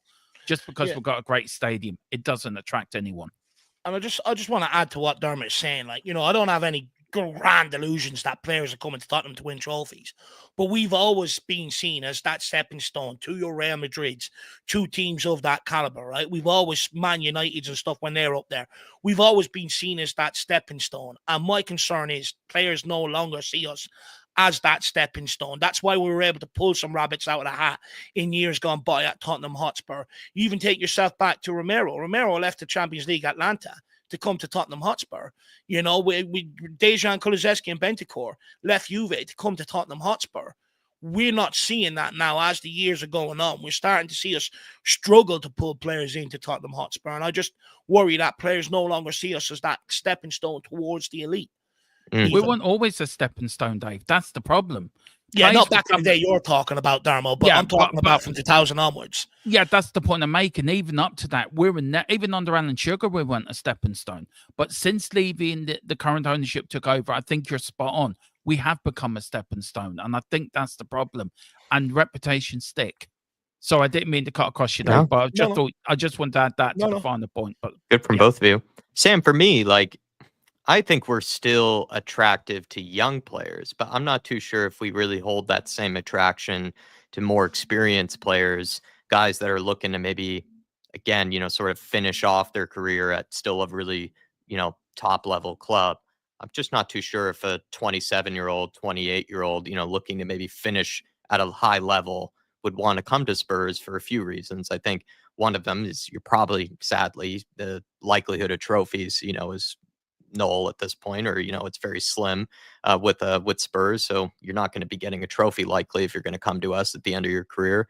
But then also when it comes to wages, right, we don't pay top wages, and when you're an experienced player and you've already kind of maybe earned that right to demand a higher wage, Spurs are not really going to be paying it to you. And we also know as well that kind of with maybe the way that we do recruitment and the way that we sort of run the club in general, there isn't really going to be that sort of push for competition amongst the squad or anything like that. We're not really the club to really push out the barrel to try to, bring top level players in. So it can be a bit of an easy place to be, at Tottenham Hotspur. So do you feel like you agree with me, Sam, that maybe the attraction isn't there as much for the more experienced players, but I think we still hold it for the younger players?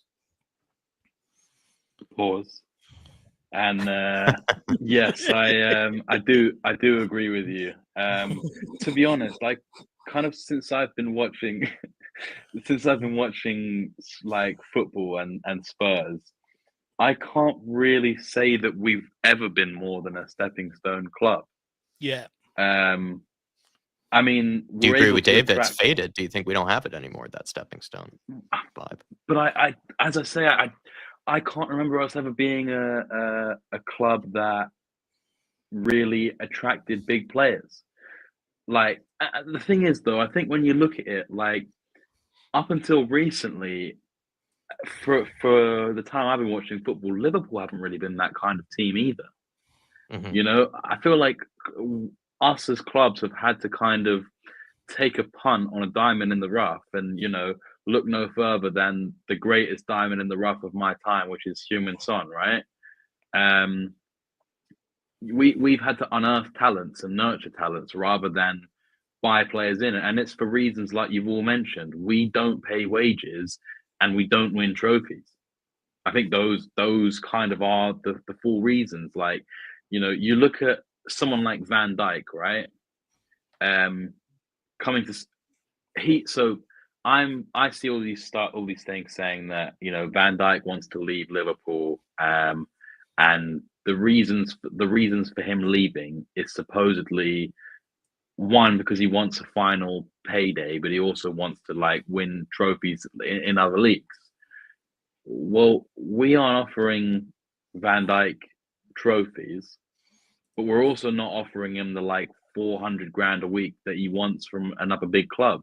Maybe he doesn't get that money, but it's so that comment about we'll spend 50 to 60 million on Brennan Johnson kind of falls into my point. We'll attract these nearly players, but we're not going to attract the big ones. And then we're happy to spend 50 to 60 million on Brennan Johnson, but we're not happy to spend 50 to 60 million on, let's say, for example, Nico Williams, and then pay him 400 grand a week. And I'm not asking the club to break to destroy the wage structure, because I do think that there is something to say about sticking to what we do in terms of not just offering ridiculous wages. I mean, look at Marcus Rashford, right? They've ended up having to loan him out because no one wants to pay the wages, even though they're only asking for like 35 million for it. You shoot yourself in the foot when you take punts on players that aren't the top. And I can't even remember who it was. Someone made a really good point the other day to me. I think my dad was telling me about it.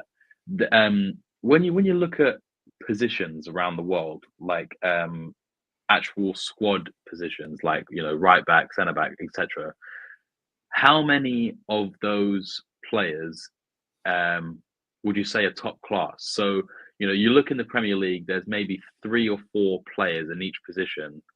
Let's say 3 to 5 players in each position that are, you know, top level talents, right? Then there's another 10 or so, 10 to 15 that are like, you know, solid options, good enough, but not like top tier. And then you've got the sort of average players. Then times that by 5 for the rest of the leagues, and you're only left with like, it's a very small number of players that actually are you know, top level talents. And the problem is then you've got all clubs that either have one of these players and don't want to sell them, or need to buy one of these players. And we just never seem to be in those conversations. And rightly or wrongly, look, I'd love to be in those conversations, but we just aren't the club to do that. And I don't, as I say, I don't know if in my time we ever have been, because I couldn't really tell you one superstar that we've brought in other than Gareth Bale back on loan. And even then, he was obviously, you know, he'd come through us, so there was the affiliation, but also he was at the end of his career. Maybe you could argue Hugo Lloris. You know, he was en route to being France captain, if not was already France captain. You know, I love Toby and Jan, but neither of those were necessarily top tier centre backs at the time. Maybe Toby, there's an argument more that he was more established, but we took a punt on Jan, who's my favourite Spurs player, just, you know, putting it out there. And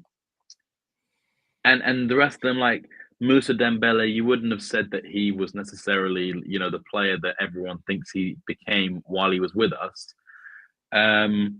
Dele Alli as well. Obviously, he's tailed off now. We've had to nurture all our talents. I think that's it. We are a nurturing club, and unless someone comes in and you know, throws gazillions into the club to spend on wages and transfers, I think that's where we are. So, have we eroded in terms of being more of a stepping stone? I think that has come because other clubs are building better facilities. You know, there was a point where it was like, wow, Tottenham have this state-of-the-art training centre and state-of-the-art stadium, whereas now it's like, whilst we still have an amazing and still it's all state-of-the-art, there are more and more clubs that are starting to build up their own resources, where coming to Spurs for those reasons are less important. No, 100%, and I fully agree with. I fully agree with that. Fully agree with that. Very, very well said, Sam. It's just where my frustration comes in is, like, you know, you mentioned about us developing talents, which you're absolutely spot on about. But once we get them to a certain level, we never really look around the market and bring in players of a decent caliber to really come in and help these guys kick on, you know. And I think that's where we fail as a football club. And then we hold on to them so long, we end up falling backwards. And all of a sudden, they want out of this football club and we end up selling. You know, the whole idea of moving into this stadium and bringing all these diverse revenue streams is so we could match what these top European clubs were paying for these players. And now that we're here, we're sort of using that as an excuse. So look, you look at the wage breakdown. I think Aston Villa are up at a very high percentage of terms of the wages compared to revenue. But look where they are right now. They're willing to take that gamble. You know, look where they've progressed. Look where they've kicked on. We're not willing to take that gamble. We still want to operate under the old model we were operating under to be able to build the stadium. Now that it's built and everything else, now we've got a bit more financial freedom with all the revenue streams and multiple years of it. we're not using it to really kick on. And I think that's where the frustration really comes in. And I'm not being funny. If we're frustrated in our own fan base, you think people in the footballing world don't know this, don't see this, and are not talking about this? Of course they are. And that's why a lot of players are less inclined to come to Tottenham Hotspur now, because of all these reasons. Sorry, Jack, go on. Just want to have one more thing. I mean, you're right, Dave, when you say 92%, that is their wage. That's what they're sitting on at the moment. Tottenham are sitting on 42% of wage and whatever, that sort of percentage. I mean, look, just very quickly on this, I can go back to when Tottenham brought in 2 World Cup winners, Ozzy Ardiles and Ricky Villa, right? And we just come up from the 2nd division. We were good enough to attract World Cup winning sides at 78. All British clubs were attracting big names back in the day. I do feel also the Premier League has the Saudi Pro League has a say in this as well, because they're offering God knows some monies, we can't even think of. And I think players now are a lot different to when players were back in the day. I think football has evolved more now to different to what it was back in the day. So I think football has changed for the worse in a way. And I think it doesn't matter if you're an established club or not. If you're not going to pay the money and you're not going to pay the wages, players are not going to come. It's as simple as that. And Levy's working on under an assumption of an old system that needs updating. He can't keep doing this, because you keep doing it, the players are not going to come. We all want trophies. Aston Villa, you say, Dave, are taking the risk. They're being rewarded with that, with Champions League, with what they're getting now. You look at other clubs, Liverpool, being rewarded by reinvesting the money, paying the wages, and Liverpool being really successful. So you've got to take a risk. To dare is to do. That's our motto. So let's use it. Let's embrace it. Let's just take it and go with it. Going to start wrapping things up in this show, and then we'll get the members only comments. This was a lot earlier from Dark Sun G. Apologies, man, but just some good conversations, and still some time for some Paratici praise. He's saying Vuskovic was a Paratici signing, right? Coming soon. No, I think Paratici has not only fixed the academy, he brought in Gabonini, he brought in good recruitment structure in and around the club.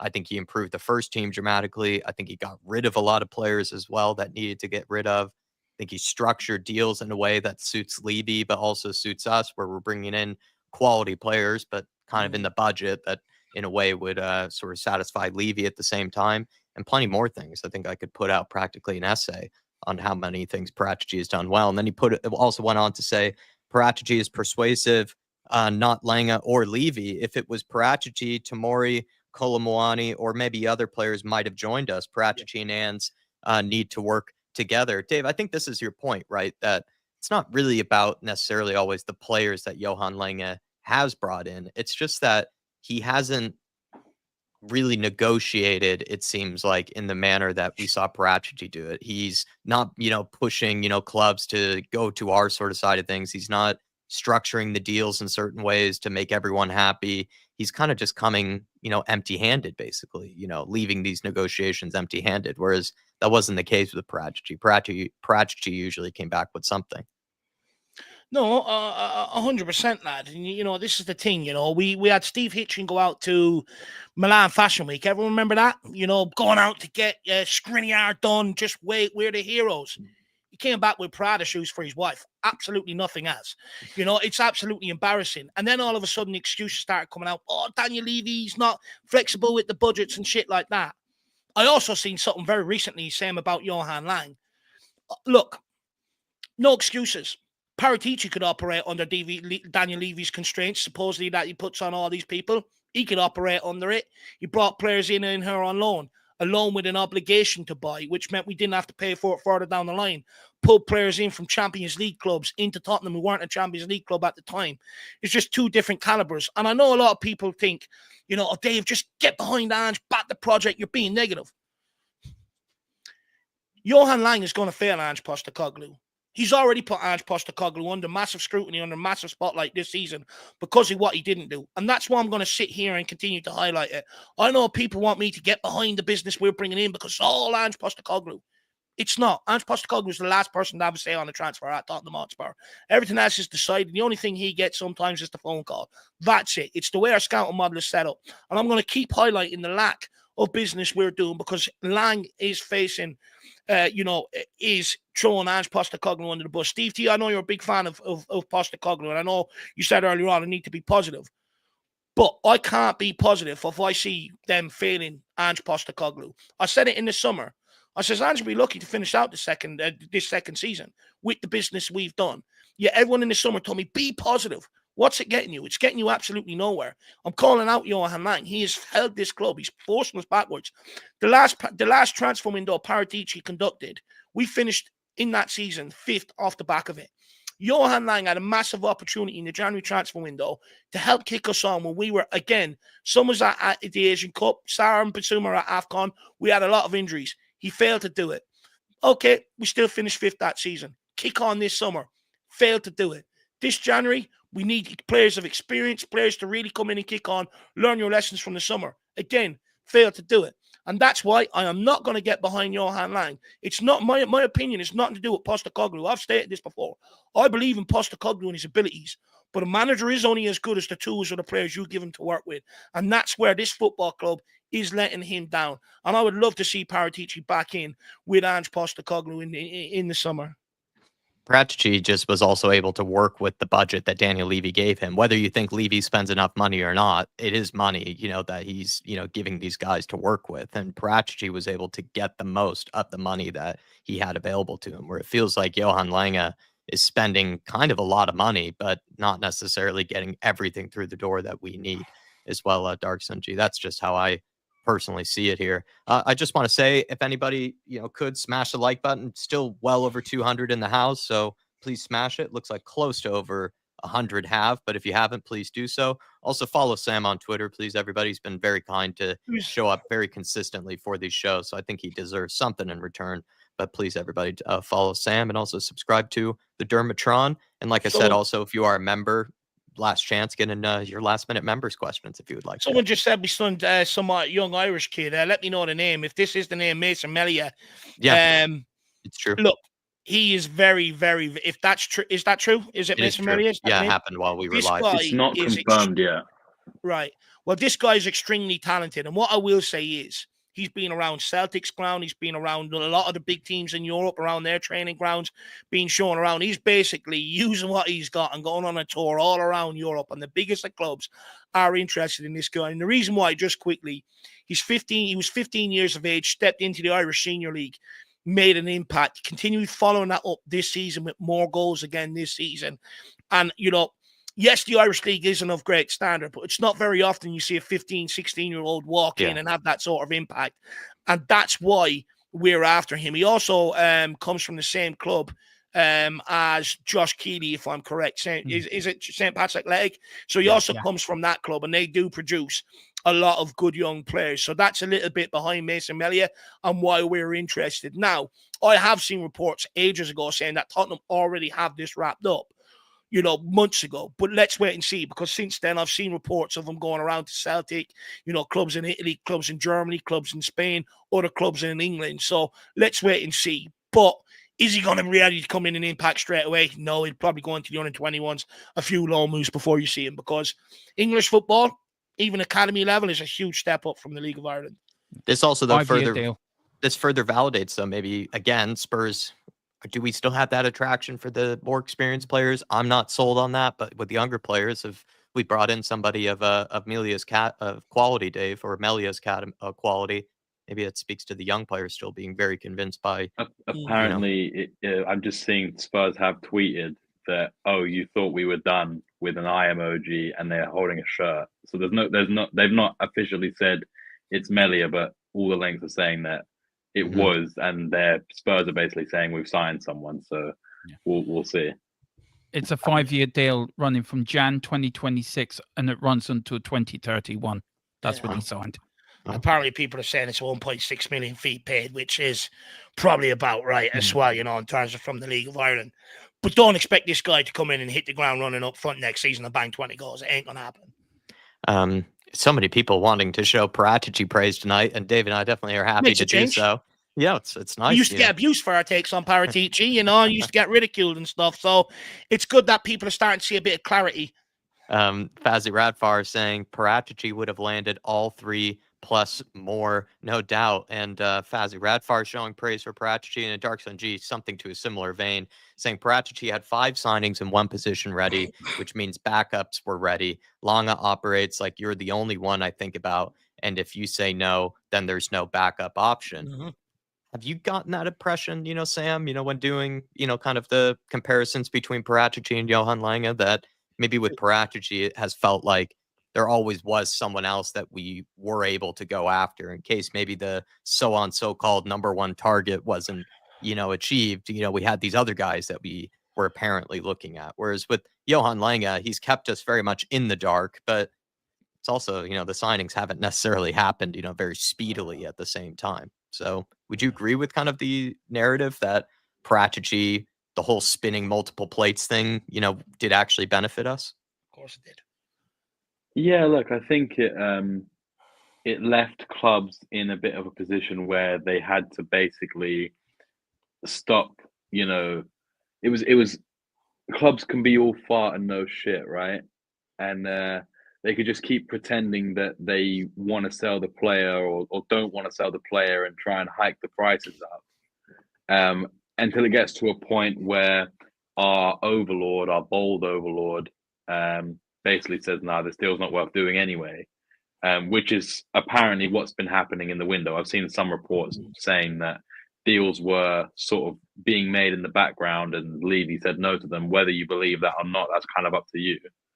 I agree with you, Dave. I think Paratici, I'm just curious.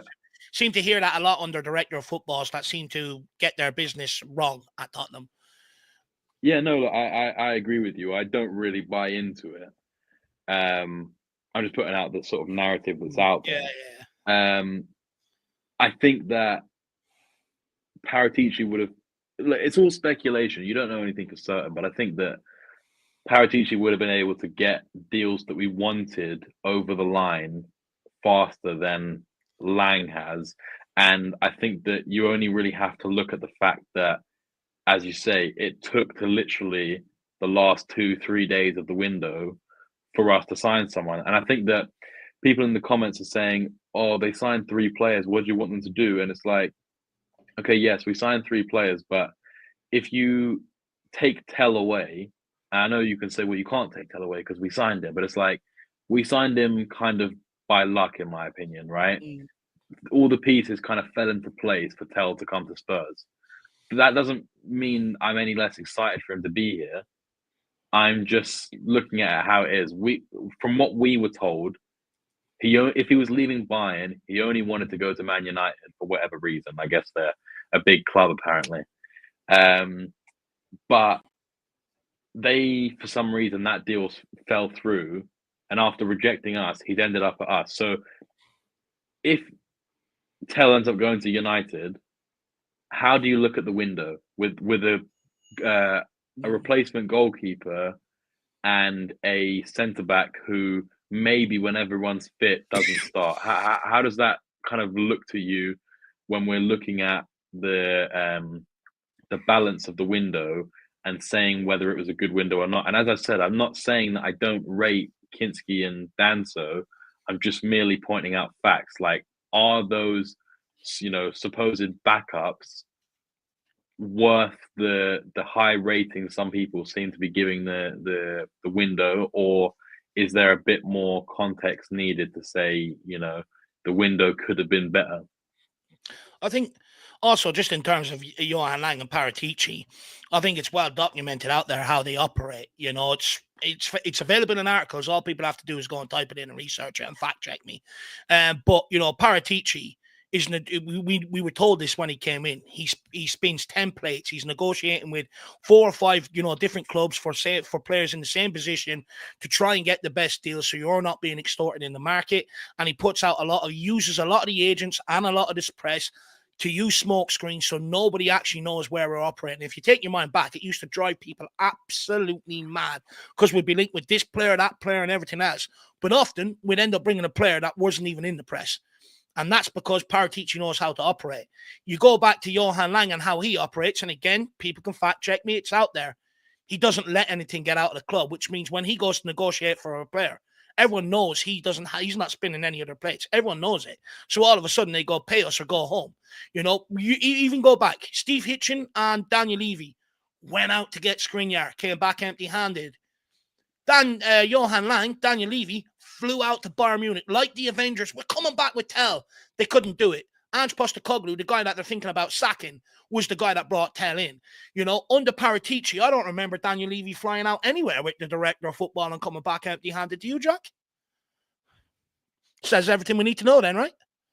No, I mean, with Paratici, what I will say is that it had felt like, we at least had this sort of negotiation tactic, or maybe this, this benefit of, if they decided to walk away from the table, we could basically just say to them, listen, we already have, someone else that we're after. It's just, this is the guy that we would like to bring in.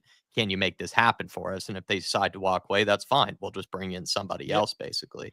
And then also, then you kind of, as a club, if you did need to sell someone, then you look at it and you're like, well, the other club then was able to sell their guy and we weren't able to sell our guy. So now we're stuck with, the same situation. I just think that Paratici sort of set himself up where it felt like the other club, if they didn't sell to us, could regret that, knowing that maybe we could have then gotten someone better for cheaper or whatever. It just felt like there was always a way where we weren't always the losers in a situation, whereas with Johan Lange, it has felt that way. Like, we're just getting rejected and then we don't have anybody else that's coming through, and then we're stuck in limbo for another week. May I also add, you look at Paratici, our squad was full. We had so many players we need to get rid of. We talk about budgets. Wage budget was up. It was maximized. Not a lot of room for scope, in terms of not a lot of scope to just bring players in here willy-nilly. You had to get players out. You had a much more difficult job. All Johan Lang had to do, everything was cleared for him. All he had to do was add to what we've got. Didn't have to worry about budgets, etc. Still got 50% of the wage budget that he could use if he wanted to. But he can't do it. He just cannot do it. So Paratici, by far, had the more difficult job. We want to talk about budgets under Johan Lang. F off. Paratici had much more of a difficult position to work in terms of the high wages that a lot of the players were on at Tottenham, etc. at the time and stuff. Much more difficult job. So there's absolute different levels. We'll take this one from Dark Sung G, and then we will get into listeners' questions, and we will end off, because I'm conscious about taking up too much of these boys' times. And me and Jack still are going to record channel predictions for tomorrow.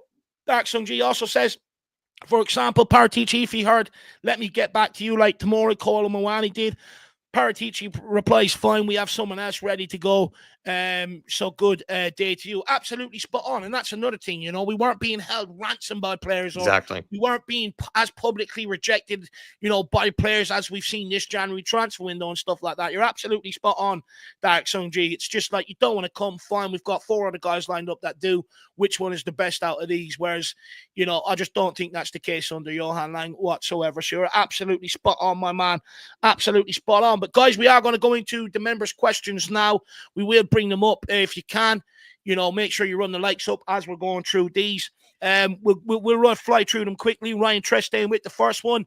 What do you rate this window out of 10? What do you think of Tel? And what do you expect from the summer window? First of all, that's cheating, Ryan. It's supposed to be one question. He's taking he's taking the piss here. Look, in terms of rating out the window, look, I'm gonna give it a 5 out of 10. What do you think of Tel? Look, I've already given my opinions on that. I think insanely talented. I think, in a couple of years, I think huge talent, but I worry about the way the deal has been structured. It's all in Tel's hands, which means, are we being used to a certain degree? And what impact is it going to have between now and the end of the season? That remains to be seen. And what do you expect from the summer transfer window? I mean, just what I expected last summer. Some players of serious caliber coming in here. We could sit here and make the excuses in January. There's not a lot of, players available. Fine. The only reason why we're operating now is because we fucked them out in the summer and couldn't get them done anyway. So that's what I'm expecting to get done this summer right now. Yeah, I'd agree with all that. And then pass this one to Sam. Do you think? Can I shed one bit just on the end of that? From what I think will happen in the summer window, I think Romero will leave. Probably. No, that's fair. Yeah. Raphael Carter saying, do you think any of the new signings will start on Thursday, Sam? I think that well, yeah, I think 2 will start because I guess we're counting Kinski as a January signing, which obviously he is, but it just feels like we signed him so long ago. Yeah. Because so much has happened since then. Yeah.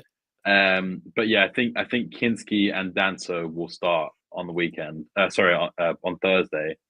I don't see Tel starting. I think he'll be an option off the bench. I think Rishi will start, and they'll bring Tel off the bench.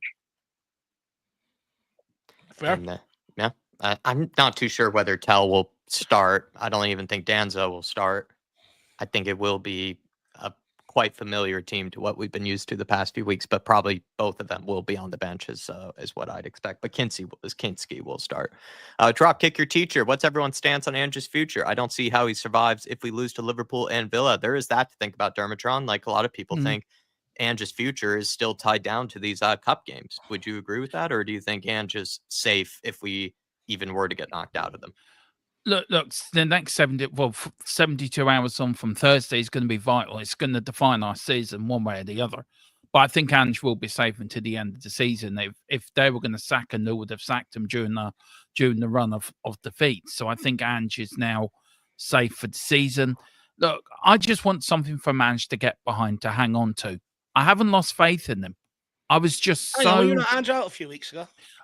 Because I was so disappointed in what you know how I am when we lose to Arsenal. I know. I hate that. It's one of the.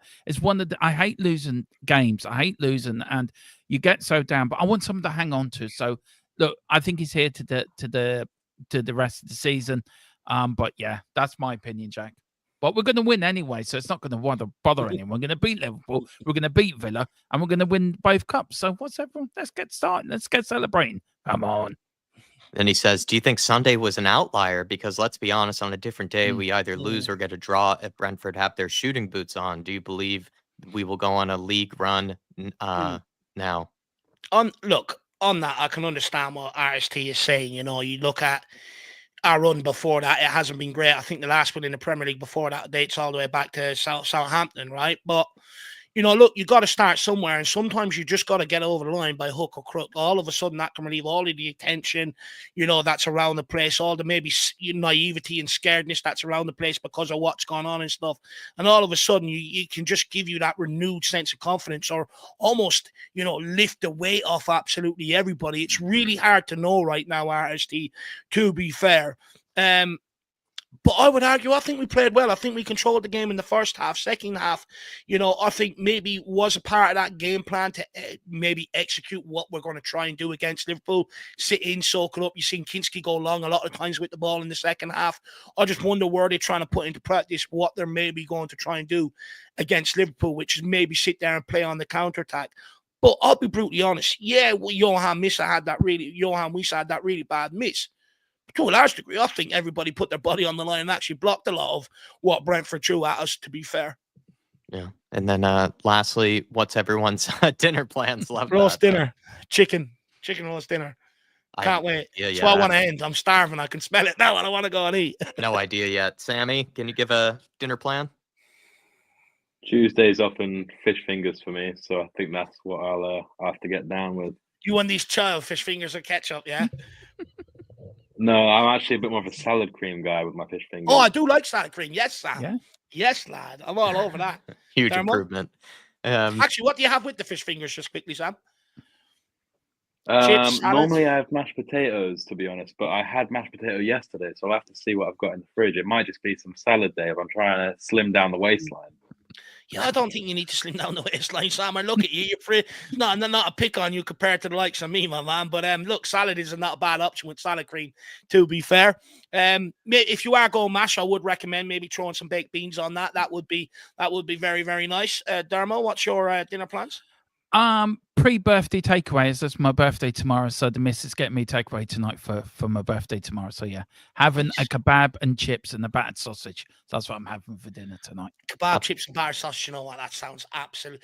If we win Thursday, I'm getting a mixed kebab to celebrate. That's for sure. Yeah. Chicken and a chicken kebab sounds nice, though. Darmo. Chicken kebab, plenty of salads. So yeah. Happy birthday, Tron. A lot of good people have birthdays around this little week. One of my family's really good friends have a birthday. I think another family member has a birthday. And then my dad, his birthday was yesterday. I'm 21 tomorrow, Jack. Big up John Kinnicky. Happy birthday to you, John, if you're listening. But Jack, what are you having for dinner? I have no idea yet, man. I actually have no idea, and I'm panicking even at that right now to think about it. So I'll update you guys tomorrow on that, on how it ends up playing out. But thank you guys. Really, really, really good day of streams. Everything from the big up stream earlier, from the breakdown of the game to this as well, and just I think some good content of late. So really do appreciate you guys. Thank you guys for all the support you guys show us, and also as well, time to give Dermatron as well as Sam a plug here, because they have gone above and beyond. They've also been on for a while now, nearly 2 hours of being on here. So thank you guys for your service. Dermatron, plug the channel, THFC Till I Die. Yeah, we've got an interesting show tomorrow. We're doing a debate show with two Man United fans. We're talking. We're sort of joining up on the joint protest about the way our clubs are being run, the way United and Spurs are being run at the moment. So it's a bit of a talk about, can we save our clubs? What do we have to do as fans to save both our clubs? And there's two lads coming over from Man United, so I'm really looking forward to that. Of course, Thursday we've got match day. Of course, on here with Dave, and then we'll do our match day, watch match day stuff. Has all been a bit different. We're doing different content for match day over there, and then just loads of get ready for the Villa games. So busy times. Can't wait for the week off. I'm looking forward to when it's a week between games. If people think it's tiring for the players doing 2 games or 3 games a week, I am telling you, and Dave and Jack and probably Sam can agree with this. It is fucking knackering doing it on YouTube, because as soon as you finish one game, you've got to start building up for the next game. So yeah. So that's what we've got coming up. But please like and subscribe. But do it here first. This is where I got my break. This is where my channel came off from.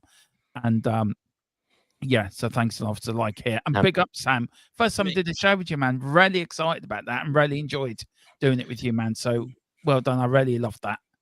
Make sure you get across and subscribe to Dermo, and also get your happy birthday wishes in now for him. Just quickly, J-Mac, I hate all fish, hate fish fingers, everything else, but I'm trying to put myself in Sam's shoes.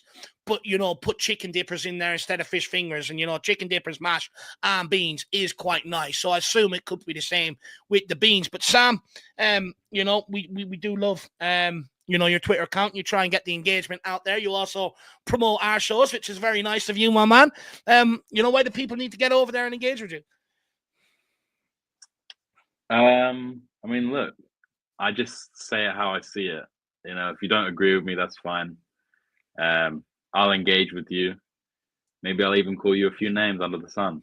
But I just love my club. You know what I mean? Like, I really agree with Dermot about I literally don't even have my own channel. I do one show a week. But like, when we play these games, and I'm supposed to be giving in my fan shows, sometimes I just don't have it in me.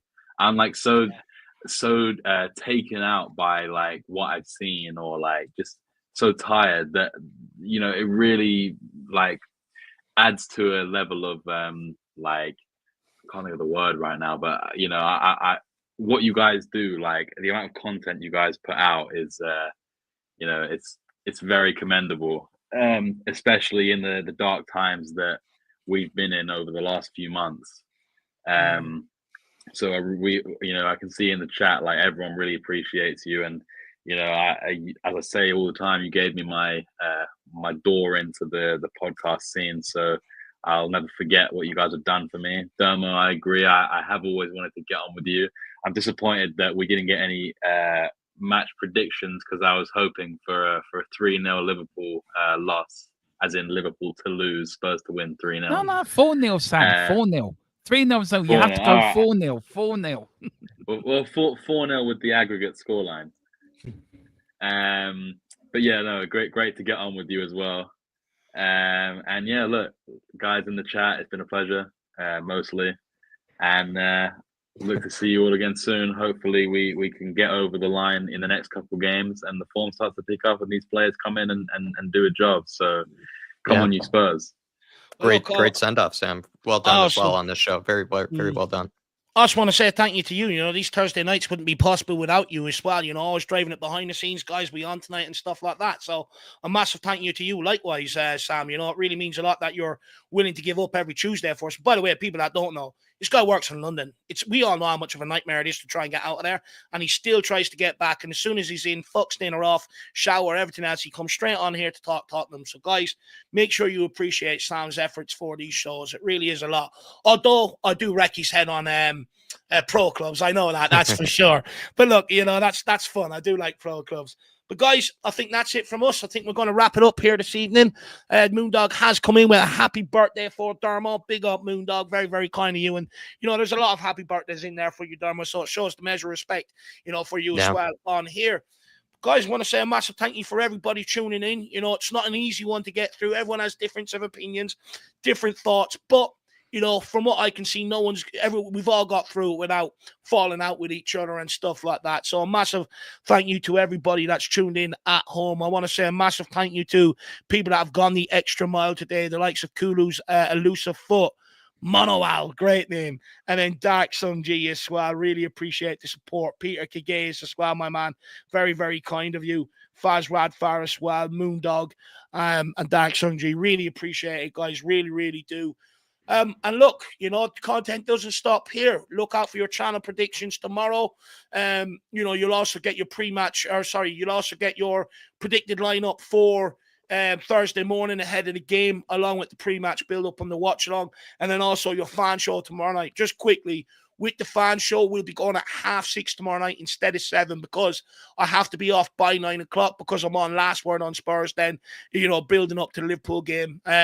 So make sure if you do want to come on, we're available from 6:30 to about 10 to 9. So make sure you get on and have your say. But Jack, I think we've beaten this to death, right? Let's get out of here. Great job, everybody. Thank you guys so much for all the support today, and we'll see you all tomorrow for plenty more stuff and the biggest game of the season upcoming. So get yourselves ready. It doesn't stop. Come on, you Spurs. Come on, you Spurs. In Ange we trust. I'm back.